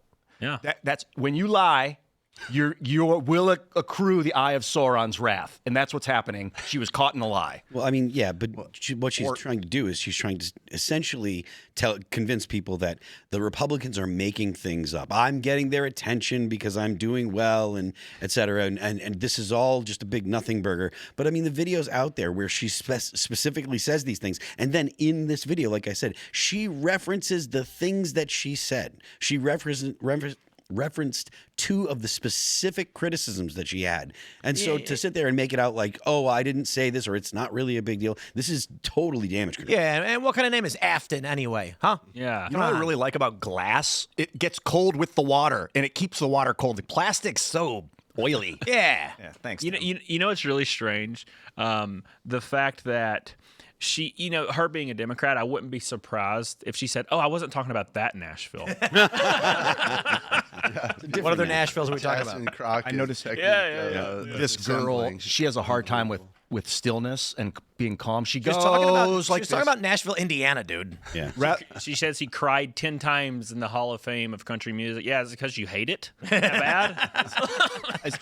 Just because you got drunk and you cry when you get drunk doesn't mean that you love Nashville. Is it out of form to ad hominem attack this woman? Criticize her personality? Yes. Okay, then I won't do it. No, it's not at a form. Go right ahead. Well, she doesn't know how to be still and calm and silent. She seems to always go like this when she thinks about what's next, or and then go into the next. Like, dude, sometimes you can have 2 moments where you're neutral. I think you're onto something, Ian, about these women who don't know when to remain silent. Of course. You got to remain. It's not just women, Tim. Oh, no. There's an argument that when you're doing radio, that's not what I meant. When you're doing radio, that you don't want dead air. But that doesn't mean when you're doing an Instagram video, like you're not. I mean, maybe there's the argument that I can't be silent. The way that she's talking is very stereotypical woman stuff, right? Like it doesn't sound. And I'm not saying that all women talk like this, but the way that she's presenting herself is very much like what you consider an awful. SoCal. Maybe she sounds like a SoCal Valley girl, just like Hassan. Maybe it's more of a feminine trait because I see men do it too, like neurotic men. It's more of like a neuroses thing where you don't know. It's like, am I discomfortable with myself that I can't be still? Women. Phil, you beat an AOC knockoff. You know? Yeah. All right, I ad hominem this woman enough without her in the room. I'd have to do it to her face. I don't know that you did it enough. And to be honest with you, you really weren't making ad hominems. You were describing her mannerisms. To try and dissuade people from voting for her, but I don't know if it works that way. Well, I mean, were you trying to dissuade people? Or I don't want that in charge. With someone that hates their own city. That's crazy. I mean, fair enough, but it's not like you're her constituent. Well, she lost Ian. I don't know how she wins now. No. She can always win me defends back. Communists. Sure. I'm like John Adams. There you go. I'll defend the British. I will. Yeah, I mean, everyone needs a public defender, or they need defense in court. But she's not in court, so I think it's perfectly acceptable for you to criticize her. Yeah, that's. I don't think well, the first thing I thought was, is it a deep fake when they play the audio of her? Because it's about to be in 2 years. Yeah, I mean that's a really valid thing. One, we're always being recorded wherever you go. There's always almost a live mic or a camera, and the fact that we got a real glimpse of her. When majority plan of hers is apparently to just act the whole time in Washington, but their response to it is exactly that. You're not even going to believe your own eyes. Now that video is not real. That's AI generated, and then they're going to make your brain receive that code differently. Even if you see it, you're going to go right to your impulse. Oh, that's not real. I just saw a video yesterday of a wolf using a net to catch fish, and it's the first documented video of a wolf using a tool. But I'm like, is it AI? Probably. Is it deep fake? Yeah. I made a video. Science girl I made a video of retweeted a cat competing in the X Games. It was fake? It was, yeah. And it wasn't real? No, it was Tim's cat. It was. Oh, it was real? Yeah, it was. I don't know what to believe Seamus anymore. We have Seamus 3 now, but we don't. Allison won't let me take him in, so he's too wild. He just walks around the property and he chills, and then somebody saw him, was like, "Who's this guy?" And I'm like, "Oh, that's Seamus 3." Just killing rats. All the cats get named Seamus. Paul, I had that same feeling where I saw it and I was like, wolves are. I was going to call them elves. Wolves are evolving. And they're learning like monkeys used to finally got the stick in the hole to get the honey out. Yeah. But then I was so disenfranchised by maybe it's a deep fake. And I was like, I can't believe, I don't believe anything. Like I want to, but there's part of me that's like, that might've been a deep fake of that girl. She didn't say it was, so it's very likely not. I mean, again, you still have that, you're like born free in Zion. You still have a little bit of the human blood left in you where you can relate to what life was like pre-digital, pre-AI. But that's the worry going forward. People don't even know what the baseline is for what reality. You're walking around with your VR on the whole time, and you just, cats do not use tools. They never have, and they never will. That we know of. Sorry, Tim. Cats using tools? We have a cat at home. I want to apologize. I'm telling you, I got a video of a cat competing in the X Games, and you can't tell me otherwise. Technically, that board was a tool. That's right, and he used it. All right. Well, thanks for letting me talk about deep fakes. I know it's not the most. Every time a thing comes up where we play a video, I'm like, deep fake. Well, there's the take a Ladies and drink. gentlemen, and said deep fake. We got to jump to this story. I have to blur it. This is from the New York Post. Ex-GOP aide paid fetish artist to mutilate her and claimed it was an anti-Trump attack, according to court documents. So we can't actually show the photos. I'll show you the picture of the woman without the brutal photos. But this is her, Natalie Green, arrested and charged with staging the violent attack. This is the Right's Jussie Smollett. It happened. And I have to blur it because she sliced herself up like crazy and wrote Trump whore on her stomach. But apparently they say it was all a hoax. Okay. A former New Jersey GOP aide allegedly paid a fetish artist to carve dozens of cuts into her skin and had a pale scrawl Trump whore on her stomach in order to claim she was the victim of a politically motivated violent attack, according to shocking new court documents. Apparently, she then had herself zip-tied up. She claimed she was zip-tied by the phantom assailants during the alleged bogus assault. It's funny because a lot of people on the right are pointing out all she had to do was go to an anti-ICE rally wearing a MAGA hat, and it would have actually happened to her, so why stage it? But I guess the only thing that we can give her credit for is she didn't claim they screamed, "This is Pelosi country" or something. Isn't it? It's so startling to see people get to this level of like hysteria, and also because it's an attention-seeking thing for sure. It's to create some kind of huge drama that the entire world will have their eye on. It's like, I want all this attention, and I'm willing to hurt myself in a really dramatic way to get it, and maybe cause some kind of political strife. And it's kind of gross, and it's weird to see it get to this level, starting with the Juicy Smollett and stuff. People just keep doing things like this to try to influence politics and also bring attention to themselves and better their career. That's a big one. The difference, because I keep thinking about the Arab Spring. I asked this before we went live too, and I'll ask again. That the guy who lit himself on fire, I think it was at Tahrir. I don't know if it was Tahrir Square. Do you know exactly where he was when he lit it? That's Mohammed Bouazizi, I believe, was Tunisia. And I wonder, Tunisia, and if it's like mental illness or they have no hope. Like that guy obviously couldn't afford food, so he had given up. But or is it both? And this woman, like you said, it's maybe will improve her career. She didn't kill herself like that guy did. But is it mental illness? Is it desperation that why someone would do something like this? Like they have no hope for the future and they feel like we need some radical change. No, I think this is the social media era where people are desperate and they'll do anything for attention. We saw this with YouTube in the early days where people would do shock content where they'd harass people, threaten them. You've got these TikTok ding-dong ditch pranks, which is they're not. There was this one prank they were doing where it's break into people's homes. Some people in London were going up to houses and walking in the front door and doing whatever they wanted because it generated shot content for them. I used to see videos of people squirting ketchup on their head. I feel like that's the slippery slope to things like this. Or licking the ice cream. That was one where they would lick the ice cream. And then he goes so far as there was people like stealing people's cars or breaking into their homes and are pretending to rob them at ATMs. One guy got shot, I'm pretty sure, stabbed as a result of that. And apps should have a absolute no allowance policy at all.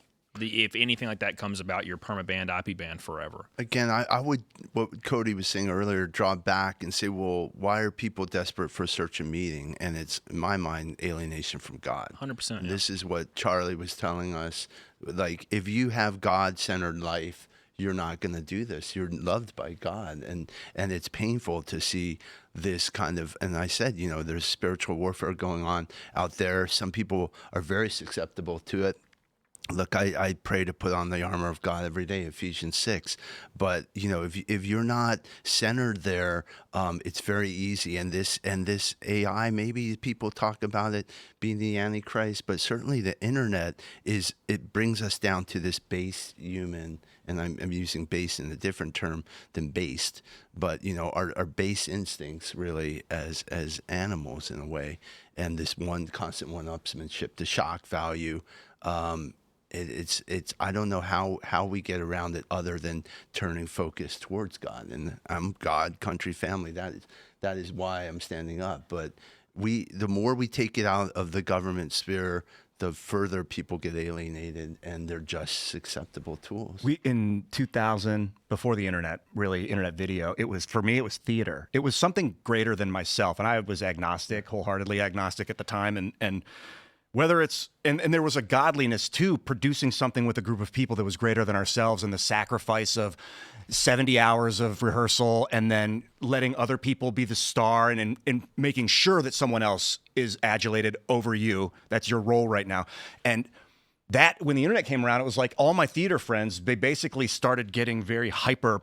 A lot of them were hyper political because that's their creative outlet now. It was like, I can make a video. I still get the claps. I still get but you're not with a group of people creating a greater message. That needs to be revitalized somehow. And man, the damn internet doesn't keep us separated, but the nature of the internet is I can talk to you across the pond and we can have a great conversation and satisfy a lot of these human urges without still completing that, like what's called pragma in Greek love. It's a type of love. It's pragmatic love that you develop with people through overcoming obstacles together. Absolutely. It's esprit de corps. It's the essence of our society, why we group together and overcome, man versus nature. But, the family unit is the number one. That's why we go back to the family as the centerpiece of American life. You are a family, ultimately protecting yourself, pushing everyone better for it, sacrificing for your kids, and then you get to be part of a community of families doing the same. And then we get to a state, then we get to a country. And that's what we have to remember is like when we start breaking down these borders, the country goes down, the states go down. Ultimately, the attack is on the family, and we end up, people just completely adrift. Dude, the internet shocked the liberal system so hard. The way that your little kid can be getting warped, their brain is warped on the internet, sitting next to you at the table, and you don't even know it if they have a device.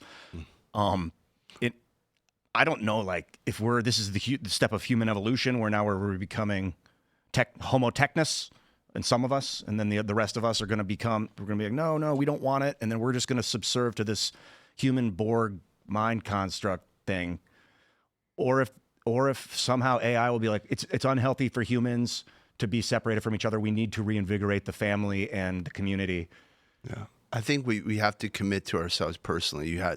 Only you can make this difference. And I'm in I feel good to see books on the table. Really, you have to turn off the phones at some point and kind of go back to analog living. Obviously, you can't do that all day, but you need to commit to either reading the Bible in hard copy or spending time reading to your kids, or something you're doing that's just completely phones away. That you can put it away, and because just the constant, we don't know. The mind is such an incredible organ. We have no concept of really how it works. And the radiation. Oh, sorry to interrupt. The radiation. The kids' brains are still, forming. Our brains are still forming, and they can still be changed. But like the kids, that's what's the real threat. That the kind of the progressive era went after the kids, and they were in kind of embryonic stage of actually developing as people. In the early 80s, I was obsessed with video games as like a 4-year-old. Our cat died, and I came in and I started playing Atari, and I was like, I'm not sad anymore. If I'm ever sad, I can turn on a computer and I won't be sad. Yeah. Like, what a horrible thing for a child, but it was true. And I just learned to become obsessed with the computer, like love the computer. Love is such a weird word, but obsessive love, mania. That's a kind of love, is manic love for this machine. And that was in just video game off the internet, no internet yet. It was just the TV, the video game, the constant learning and problem solving. And I'm not punished if I fail necessarily. It doesn't hurt to fail anyway. Well, now the child, and I guess it's happening all over, the one who is killed through AI, essentially, developing a relationship with a chatbot.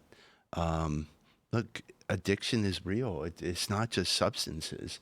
It's obviously our brains are wired in a way that we want to suppress bad thoughts and kind of concentrate on positive ones. And they know that, and they build it in a way to make it as addictive as possible. I've had this thought process for a long time where the internet, although it's a useful tool, it can be inherently negative almost all the time. Sometimes I'll do my podcast Monday, Wednesday, or Saturday, and I'll be doing it, and the content I'm covering will be almost overtly negative, and I'll notice that after a couple of streams, and it starts to wear on me mentally, and I tend to think I'm pretty good. I'm pretty stoic mentally, but it'll start to wear on me. And at the end of the year in December, I always go to Seaverville, Tennessee, in the mountains next to Gatlinburg, and I don't use my phone. I unplug everything, and I go out and I'm hiking in the woods. I'll go to the moonshine tasting thing, and it completely resets me. It's a very interesting thing, and then I come back and I'm back on the internet. I'm more inspired. I'm ready to go, and it kind of carries me for a little while. How you say you spend 1 week without the device? Is it roughly 1 week? Yeah. How long after that are you refreshed? How many weeks? Oh, the burnout comes fast, but it's a few months. I was talking with my wife. I had this idea. I think it's a really great idea. I was saying, with these pre-records we're doing on Friday, we're done around 4 p.m. What we should do is we should schedule a dinner, and then everyone has to put their devices away and spend family time together. And then from sundown on Friday until sundown on Saturday. You're not allowed to do any kind of work, touch any kind of buttons. Bro, you're never beating the allegations. You're never beating the allegations. Never beating the allegations. And then I said, we'll call it Shabbat. Good idea. It actually is a really great idea. I don't know about the Friday at sundown scheduling stuff, but the idea that you set aside time for your family and community for, once a week, I think is extremely important, as a church is supposed to be. So whatever it is you do, it actually is a great idea to have a dinner once a week with your community. This is why we're being fragmented and broken apart and at each other's throats. Why people are going insane is because we don't connect with each other anymore. It should be not everybody on one. If everybody does on a Saturday, it's a vulnerability for foes to attack on Saturday. So maybe have it whenever your community wants, any day of the week, but pick a day. I don't know. I feel like if the Jewish community was going to be attacked, Saturday would be the day. Because they can't press buttons. Yeah. They're not at their computers. They don't know it's coming. I'm pretty sure the rules are that they can defend their lives. And all bets are off under attack. And look, nobody can get around rules made by God like Jews can. They have entire schools of theologians that just read the Talmud and they say, well, we can put this string up and that makes the outside inside, or all kinds of stuff. You can't turn on the light, but someone else can turn on the light for you. Like have a machine. If you accidentally trip and fall and press the button, it wasn't intentional. Yeah, right. Whoops. Oh, that's good. That's what a Shabbos Goy is. It's a Gentile or a Goyim that lives with the Jews or helps with the Jews, and he'll do all this stuff that the Jew can't do. So the Jew will be like, "Oh, can you turn on the lights for me?" And the Goyim will go turn on the light. Oh, that's actually Goy is singular. Oh, okay, the Goy. Goyim is the Okay, so the Goy will correct your Yiddish, Fair enough. I don't speak Yiddish. Let's do Friday dinners. That's a good idea. Or we're planning on doing Friday's Friday night gaming nights at Mamba Collectibles. Yeah, dude, we are, and it's looking good. The challenge is security. It'll be all closed. The whole place will be closed. What time though? 10. It's late. Then it closes, but the idea is we wanted to set up so that members can come and hang out too. Everybody brings a rifle. It's West Virginia. Yeah, we can't. Maybe 8 p.m. We can shut down the shop early. See if we can pay. Maybe what we do is it's like the member gathering at like from 8 to 10, and then from like 10 and on it's closed VIP only, and then we have the VIP members in Timcast. So they would have access. That'd be so awesome. And it's just because it's largely about vetting. I always hate gating things by money, but there's like, how else do you do it? Yeah. So that's reasonable. And then we want to do the show. What do you want to do? D&D? I would like to do an amalgam of shows. D&D is number one right now. I got it. D&D, where the scenario is you're playing Magic the Gathering. In the game, there's what do they call that? A sub game in the game. You come into a dungeon and the evil wizard says you must play Magic. What with decks? me. Dude, that's how Final Fantasy VIII was. You had a card game in the game, and it was awesome, actually. So maybe the characters can. I mean, you can obviously gamble in the game, but I used to play. I used to play Commander Keen on DOS. Remember that? And then I would just go into the mini game on his watch and play Pong. You're playing D&D with you have to roll like a 20-sided die to see what card you draw. Oh, we create our own game. Or actually, it's 60-card deck, so maybe. No, 100-card singleton. 3D20. Oh, 100-card. All right. Well, you could just roll a D100, and anything over a 60, you just ignore and reroll. Yeah, D100s just roll for. We have to make a D60. We have to make D60s now. Let's make a D1000 and just see how long it rolls. Okay. A D1 million. What's a beach ball? Just just a sphere. Perfectly smooth. It just doesn't stop. Paul, gaming. I don't know if you're gaming is a huge part of the I was resurgence. at the very beginning of the whole Dungeons and Dragons thing. I mean, I hate to say, now I've got the young kids. When you talk about board games, I'm concentrating on them not throwing the board over. That's the level we're at right now. So we're checkers and Candyland. Have you ever played Mafia? Years ago, I kind of moved out of that. The lawyering thing kind of took over. Honestly, but I'm glad to see the board game coming back. This is really a key way for people to get together again. Yeah, it's like theater. Yeah, especially D&D because it's not an actual game you're trying to win. It's you're putting on a play with you and your friends. You're creating a story that's entertaining, and that's all that matters. You can be an idiot, you can fail as long as you're fun. It's fun. We grew up playing board games at home, playing cards as a family, and it's kind of gravitated to only that. 1 week you got to go on family vacation. Ian talks about playing Mafia, but what he really likes is Secret Hitler. Same game. But Secret Hitler has cards. Mafia's all in your mind. But it's the same exact Secret Hitler rules. is you're trying to enact fascist policies. That's right. And the funny thing about it, you can be one of two things: a liberal or a fascist. There's nothing in between. Yeah, freaking hilarious. All right, everybody, we're going to go to the backstage pass for questions, comments. So, guys, if you're hanging out backstage, get your questions in now. And for everyone else wondering, whoa, what's this backstage thing? It is, my friends, when you join the Discord server at timcast.com. You go to timcast.com, you click join us, you get in the Discord server. You can hang out as we do pre-production. So it's not just the show you're watching now, but it's the full hour beforehand, where, in fact, there was a debate happening, which was pretty dang funny. And it was fun and funny. It was about the rift and the right. We did this on the culture war, but it extended well into the behind the scenes. And then there was some talk of family and holidays.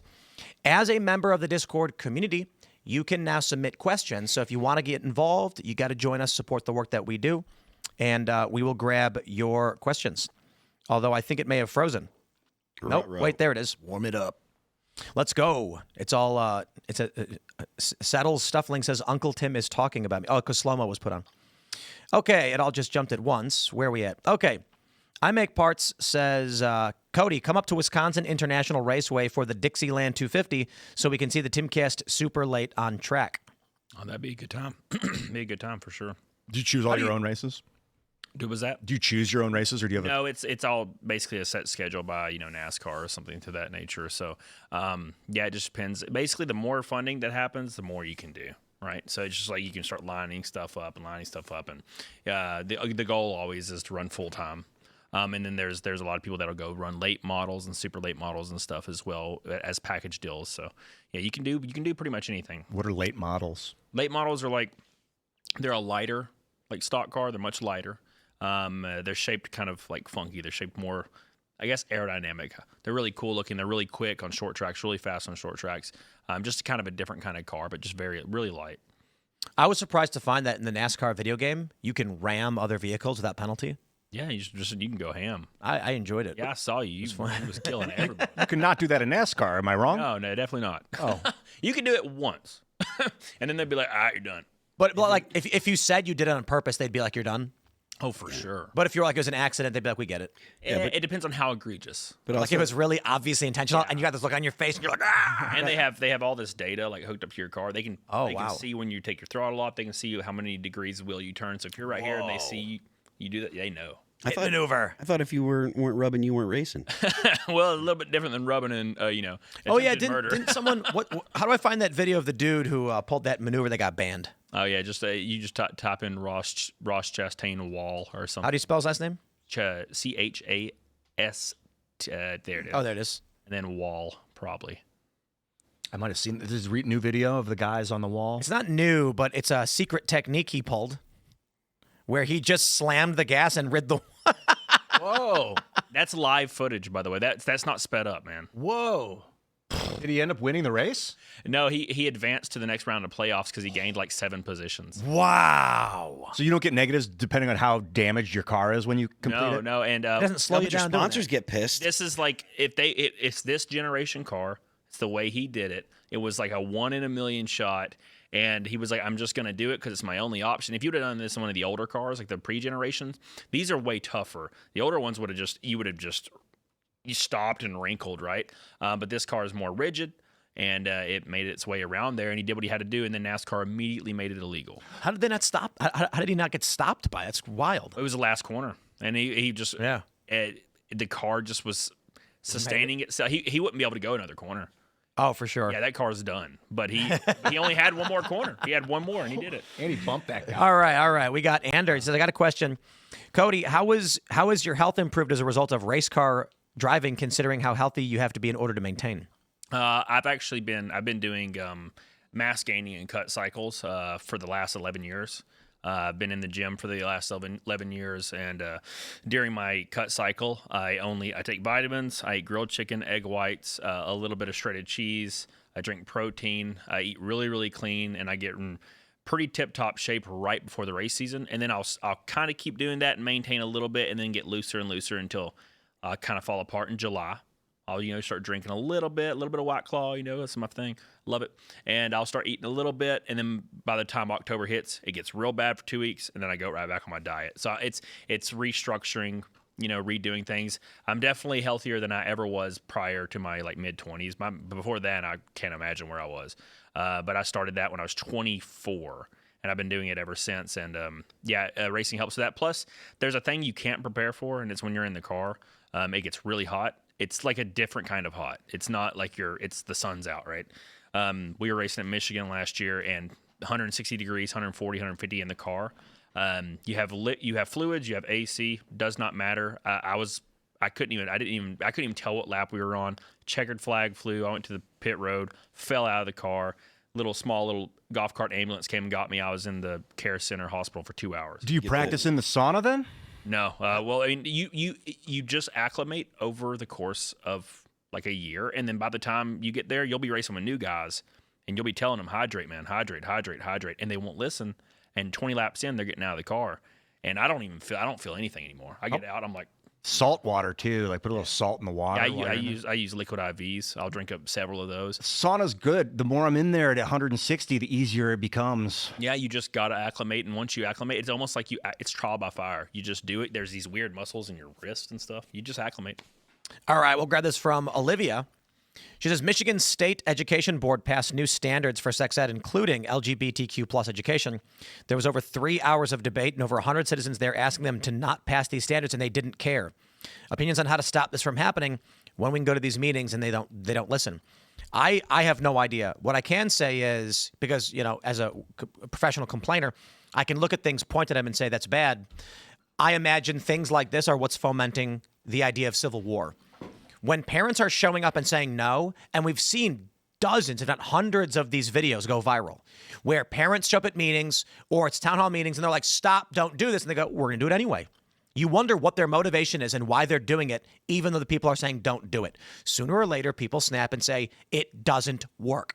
There's an idea called a pressure release valve. There has to be a moment at which you let some of the pressure out. Otherwise, it explodes. It seems like these jurisdictions intentionally want people to go insane, to feel like there's no way out and the system doesn't work, because that's where I feel like a lot of people are. Either intentionally they want them insane, or they just don't care, and it's collateral damage. It works on a big scale, too. I mean, there's several policies in Washington that 80% of Americans are all agreeing on, and it makes no pace, no ground, doesn't get any better, so... Yeah, I mean, this is a long time coming. The bottom line is it's not going to change overnight. It's all your own will. So, get together with your group, look to like a Moms for Liberty, start a chapter, start getting the direction from them, go after a few of these people who are the worst offenders on the school board and flip it. But it's going to take constructive work to get that back. But it's criminal that this is happening. There's other mechanisms, obviously, some in the court, you may not get any sort of relief. Other politicians making the mayor, whoever, answer for this stuff. But it comes down to community organizing. 100%. Indeed. All right, let's see what we got here. We got more. Brian says, Tim, have you seen that video of the woman beating the hell out of her 12-year-old? What are your thoughts on corporal punishment? That video was her just mercilessly beating the kid, right? I think spankings are fine. I don't know if I agree with spankings. Maybe a bop on the head or something. Which funny, because I'm sure a lot of people would be like, that's worse than a spanking. And it's like, I'm not saying mercilessly beat your kid, not at all. But I don't know that I don't know what spanking does. Creates fear of the child, of your authority. I mean, you can literally just grab your kid if they're doing something bad and they can't do anything about it. You don't need to hit them. I'm not opposed to it for the most part. It's funny because when you look at spanking as an adult, it's so weak. It's like you're putting almost nothing into it, but to the kid, it's like the worst pain they've ever felt. It's because they're small and they're weaker. That video, that lady was just beating that kid. You guys see this one? No. She grabbed him by the hair and whipped him up, and she was smacking him. That was just her being angry. And as a parent, I'm not a parent right now, but I would imagine one of your roles is you're the safety zone that the kid can run to if they ever get bopped in the head. Yeah. Well, I think it's more shame than it is pain. Like when you're getting spanked, it's like a light spank, like Tim was saying. It's more shame than it's pain. I'm for it, and because I experienced that growing up all the time. I get bad grades. My dad would wear me out, and I feel like it made me a better person, and it also, it made me fear my father at those times, but it made me respect him a lot, especially nowadays as a 35-year-old man. Did you get better grades? I did. Yeah, I did. But then I dropped out of school in 9th grade. But yeah. Go ahead. No, you go ahead. Well, like I recall like getting hit by my mother, getting spanked by my mother.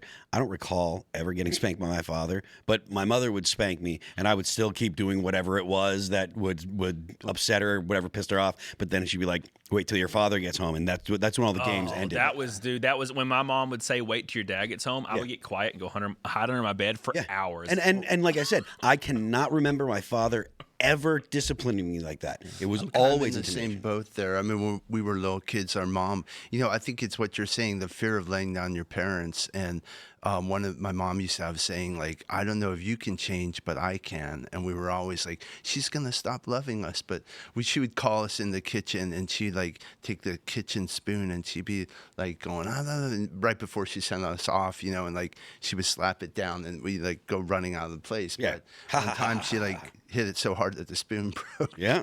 And then she laughed a little bit later, but that kind of ended the spanking stuff. But I think that raising your children is your domain as a parent, and we don't have to reinvent something that's been passed through millennia. That said, a lot of these pernicious kind of new age ways of parenting are ushering in this, that leads to that poor woman. We had it in my school. I got paddled all the time at school. Really? Yeah, like it would be For riding with your left hand? Yeah. no, I had a teacher. He was we called him Coach Ball, was his name, and he held like the home run record at LSU baseball. Dude was just a monster, and he'd be like, and it was crazy because this was definitely not okay. Okay, I'm not in agreement with this, but he if you missed 3 questions on your homework, 3, you would get a paddling.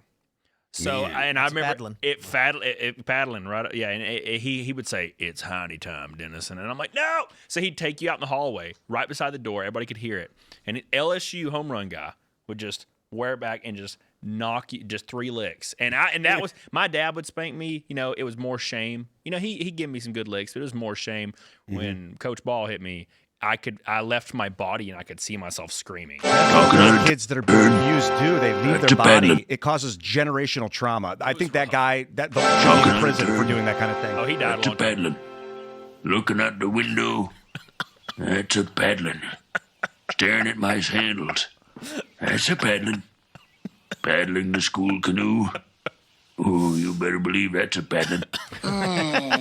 They've done it all. That's literally Coach Ball, yeah. Our elementary school in the school canoe. Our elementary school principal, he had a paddle on the wall, but they never used it. It was like, we've retired it, but this is what they used to use here. I remember it real distinctly. All right, let's grab more. I love when Discord hides the name. We got Tiny Tree Hands. He says, question for the panel. Since 2018, we've known of a communist infiltration in the U.S. military. Spencer Rapone. Yep. Since we've had NCOs and other high-ranking officers openly pushing against defying Trump and his actions agenda, how do we rectify the situation? Have we reached the point of no return? P.S. If you haven't subscribed to the Boonies HQ, you kind of suck. Oh, you got to do it. Thanks for having the kids, Tim. You've created 4 new skaters. Wonderful. I got to say, they tried doing the inverse. When under Biden, they were trying to purge pro-American military service members. They said the Gadsden flag was a hate symbol. That's the Virginia flag. South Carolina. That's Charleston, South Carolina. You could buy license plates with it. And so they were trying to purge these people from military. Yeah, we are in a really dangerous spot. I don't got any good answers for you. Yeah. Well, here you have to respect the chain of command, and hopefully if that person's in the military, he or she's going to be running those people up to their superiors, and if not, the inspector general. We need politicians like that who are going to stand up and back our servicemen and women from this sort of thing. I think the Secretary Hegseth has got the Department of War right now on the right footing. But what happened needs to be accounted for. The people were forced to take the jabs and run out of the armed service. Those people need to be welcomed back in, back pay, and also some accountability for the people who never granted and really terrorized them. So when and until kind of the terrorists, if you will, who did this sort of thing, get their comeuppance, this is going to keep happening. Yeah, and remember, Paul, though, we were never forced to take the jab. You were just going to lose everything if you didn't. You know, totally not forced. You just couldn't fly, couldn't do anything. Yeah, and it's true. I mean, you look at, the number of flag officers, and Trump's moving to move this down. They famously had that big meeting of everyone, but just the great inflation, if you will, in the military, and many of these folks have never actually fought in a war, or at least won one, if you will. So it's like reforming the military. Right now we have the big budget is coming up in December for renewal, and it should be put front and center to make sure that not only would that budget come a passage, but actually an accounting of what happened. Yep.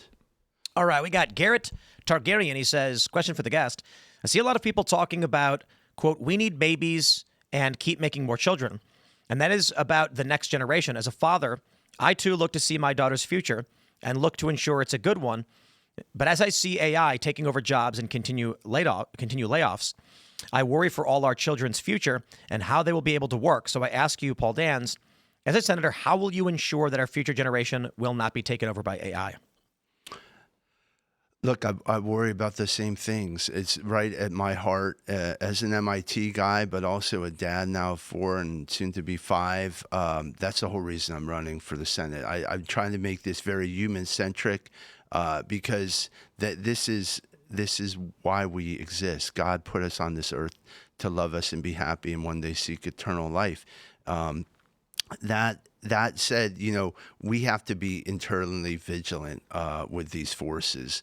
I do not believe we should ever be in a position where you're saying I can't have kids because I'm afraid what AI could do to them. But I'd even back up. We shouldn't be in a position now where people say I can't have kids because I can't afford it. That's something y'all should be very upset about. That's your birthright to live in this country, and it's your birthright to pass it on to the next generation and the next generation. So we start by actually focusing on America first, putting politicians in who are going to make life better for the people back home. Stop with the foreign wars. Stop with this, killing Russians, best money we ever spent. No, the best money we're ever going to spend is actually investing back here at home. And you should have your kids. Go ahead and have them. We will face that brave new world. But look, that's where the true enjoyment's going to come from, too. That's where you're going to get your meaning from your kids. It's going to draw you closer to God. It's going to make you live a richer life. So I encourage everyone to do your, like Charlie said, go to church, get married, have kids. All right. Roman Nation says, Tim, what's your opinion on the failed censure of Stacey Plaskett, and what does this mean for the future of holding congressional members accountable for high crimes and misdemeanors? It was actually to remove her from her committees as well.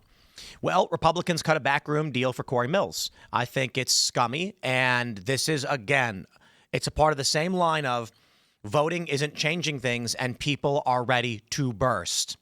Donald Trump has done a lot of great stuff. I'm happy a lot with it, but people feel unsatisfied. For whatever reason, you might argue, he's done well, he's not done well enough, doesn't matter. People feel like the pressure isn't getting released. And, in my lifetime, my view has been that the purpose of the left-right politics shift was that the Republican Party was the pressure release valve. They were the Washington Generals to the Democrats' Harlem Globetrotters. Democrats would set everything on fire. Republicans would put out 70% of the fire. People would feel like, finally some relief. But then Republicans would lose power while the fire was still raging, and Democrats would burn way more down. And then Trump came in and reversed that quite a bit. But it doesn't feel like he's actually stopping the machine. He's just putting a hold on it. How do you get rid of 20 million illegal immigrants? They've so far, around 3 million are gone, and only about 600,000 came through direct action. So it's worrying that Stacey Plaskett was bought by Epstein, a puppet of Epstein, at being controlled by Epstein, and they couldn't even slap her on the wrist. People are going to explode, man. People are tired. They're tired because, in the 80s, 90s, or whatever, you generally could live your life. You could focus on politics. You could kind of keep aware of it. You could turn on mainstream media news. You could do all these things. But the corruption, everybody, there was people, some people knew. But now it's on a grand stage where anybody with a cell phone can just see that these elites that are in control of us can pretty much do anything, get away with anything, and they are legitimately above the law, let's be honest. Whereas somebody like me would go to prison for 15 years for some minor offense. You can almost kill somebody if you're in office, and depending on who you are, you can get away with it with like backroom deals, like you said, and everybody can see it, not just people that are hyper-focused or directly involved in it, which is making everybody just fatigued over it. They're tired of seeing it. They're tired of watching one of their family members go to jail over a minor infraction or have a huge fine, and watch politicians pretty much get either pardoned or just have zero accountability levied on them. Yeah. Go for it. I was going to change the subject. Josh just told me that Mamdani and Trump are live right now. The show's going to air later tonight. So I don't know if they're live. I think they wrapped the meeting already. Okay. Yeah. We have the clips, of course. Well, that's and, good. It was funny.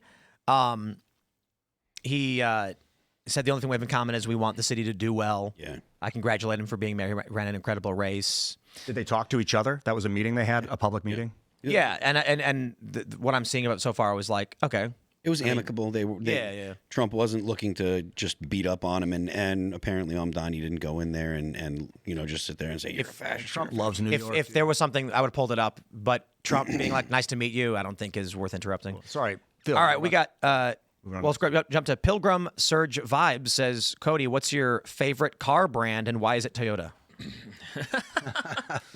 I don't know.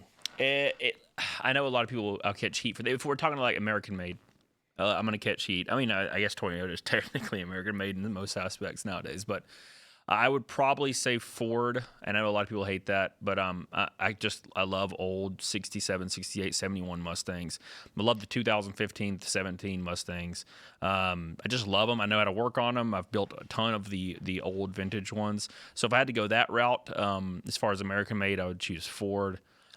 Anything else, I really love Audi. I know I've had a bunch of them, and there's always issues, but I had an R8, and it was my favorite thing I've ever driven, bar none, not even close. So I think that would be my favorite international. Does NASCAR use electric cars yet? No. Would they win if they were participating? I wouldn't.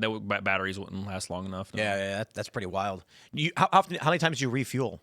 A couple times. Depends on the race. Like it can be anywhere from 2 to 6 times. Could they swap out batteries mid-race? They do that in Formula E, or they used to do that in Formula E. So like a driver would come in and like pit and just get out and get in another car. What? Same looking car and take off. Yeah, that's what they used to do in Formula E. So yeah, that's electric. Formula E is electric. Yeah. This could theoretically work is they pull in and then they just pull the battery out, put a new battery in. Yeah. But I think as far as it's an American sport, it's a spectacle. People, we're drinking in the stands. You want it to be as fast, as loud, and as obnoxious as possible. And I don't think going electric will benefit it. Not to mention, I think there's a lot more danger to the gigantic lithium batteries in a wreck. Yeah, you need lithium sulfur. They're experimenting with those too out of Rice University in Texas. Lithium sulfur doesn't explode at low temperature. What they should do is, how the buses in Seattle have that thing that attaches to the power lines, and that's how it powers them. That's what the race should be. Yeah. Like those old slot cars. Yep. It could get to a point where they go so fast that it becomes a liability, I guess. Yeah, you could. No, Ian, the buses have like this big. I know. San Francisco, they do that too. They're like it connects to the wire, and then the bus driver will get up with a big stick and like try and reconnect it. I'm thinking about New York. I'm like, how can you make the buses cheaper, electrify them all, and connect them to a grid? Yeah. I Make Bart says, Timcast, my mom would tell me, I brought you into this world and I can take you back out. I heard that when I was younger too, and I always thought it was the law. It's just like divine. Mom chooses. She's like, off to the netherworld with ye. Yeah, even Genghis Khan. All right. His mother. Settle Stuffing Station says, question for the panel. We'll get one last one in here. What role should government regulation play in shaping AI's development and deployment in America? How can policymakers balance innovation with security and accountability? I have no good answers. I can only explain to you that if we don't do it, they will. And whether or not you like that statement, it is true.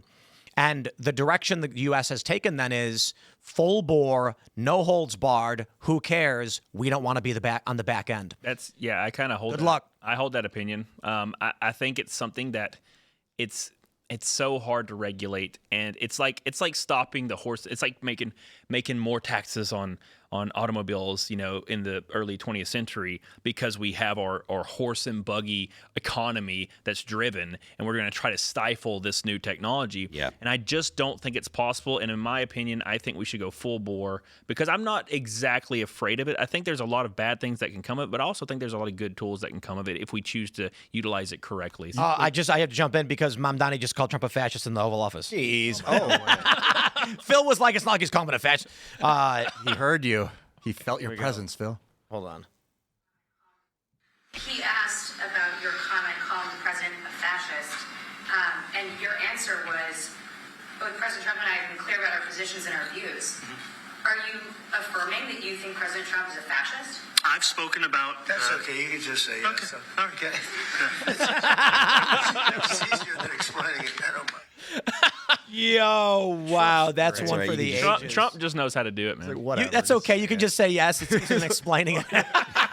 I love that guy. Wow. I think to answer that super chat or that question, I think that we could use the U.S. government to build and sustain an artificial intelligence that software code is completely open, and that it can become the best AI on the planet that everyone uses, that overrides all these garbage corporate proprietary AIs that will be competing for dominance and turning on their masters. And that might be like the freedom that the world needs. All right, everybody. That about does it for us. Smash that like button. Share the show with everyone you know. Stay tuned. There's always more to come. We're back throughout the weekend with clips. And then, of course, next week is Thanksgiving, but we will have 2 shows. We're going to have Monday and Tuesday. Now, I know we've always tried to do Wednesday before Thanksgiving, and it's always been a disaster. People canceling at the very last minute. Everybody's like, I need to drive and fly. And we're like, no, good point. So just 2 days next week. However, I will be here and will probably be working because I don't know what else I would do if I wasn't working. As I've pointed out before, I'm not going home for, I'm not going to Chicago anymore because of how violent, dangerous, and political things have gotten. And so I'm going to be having my family Thanksgiving out here. And then for the week, we're just here. So again, smash that like button. Follow me on X and Instagram at Timcast. Paul, do you want to shout anything out?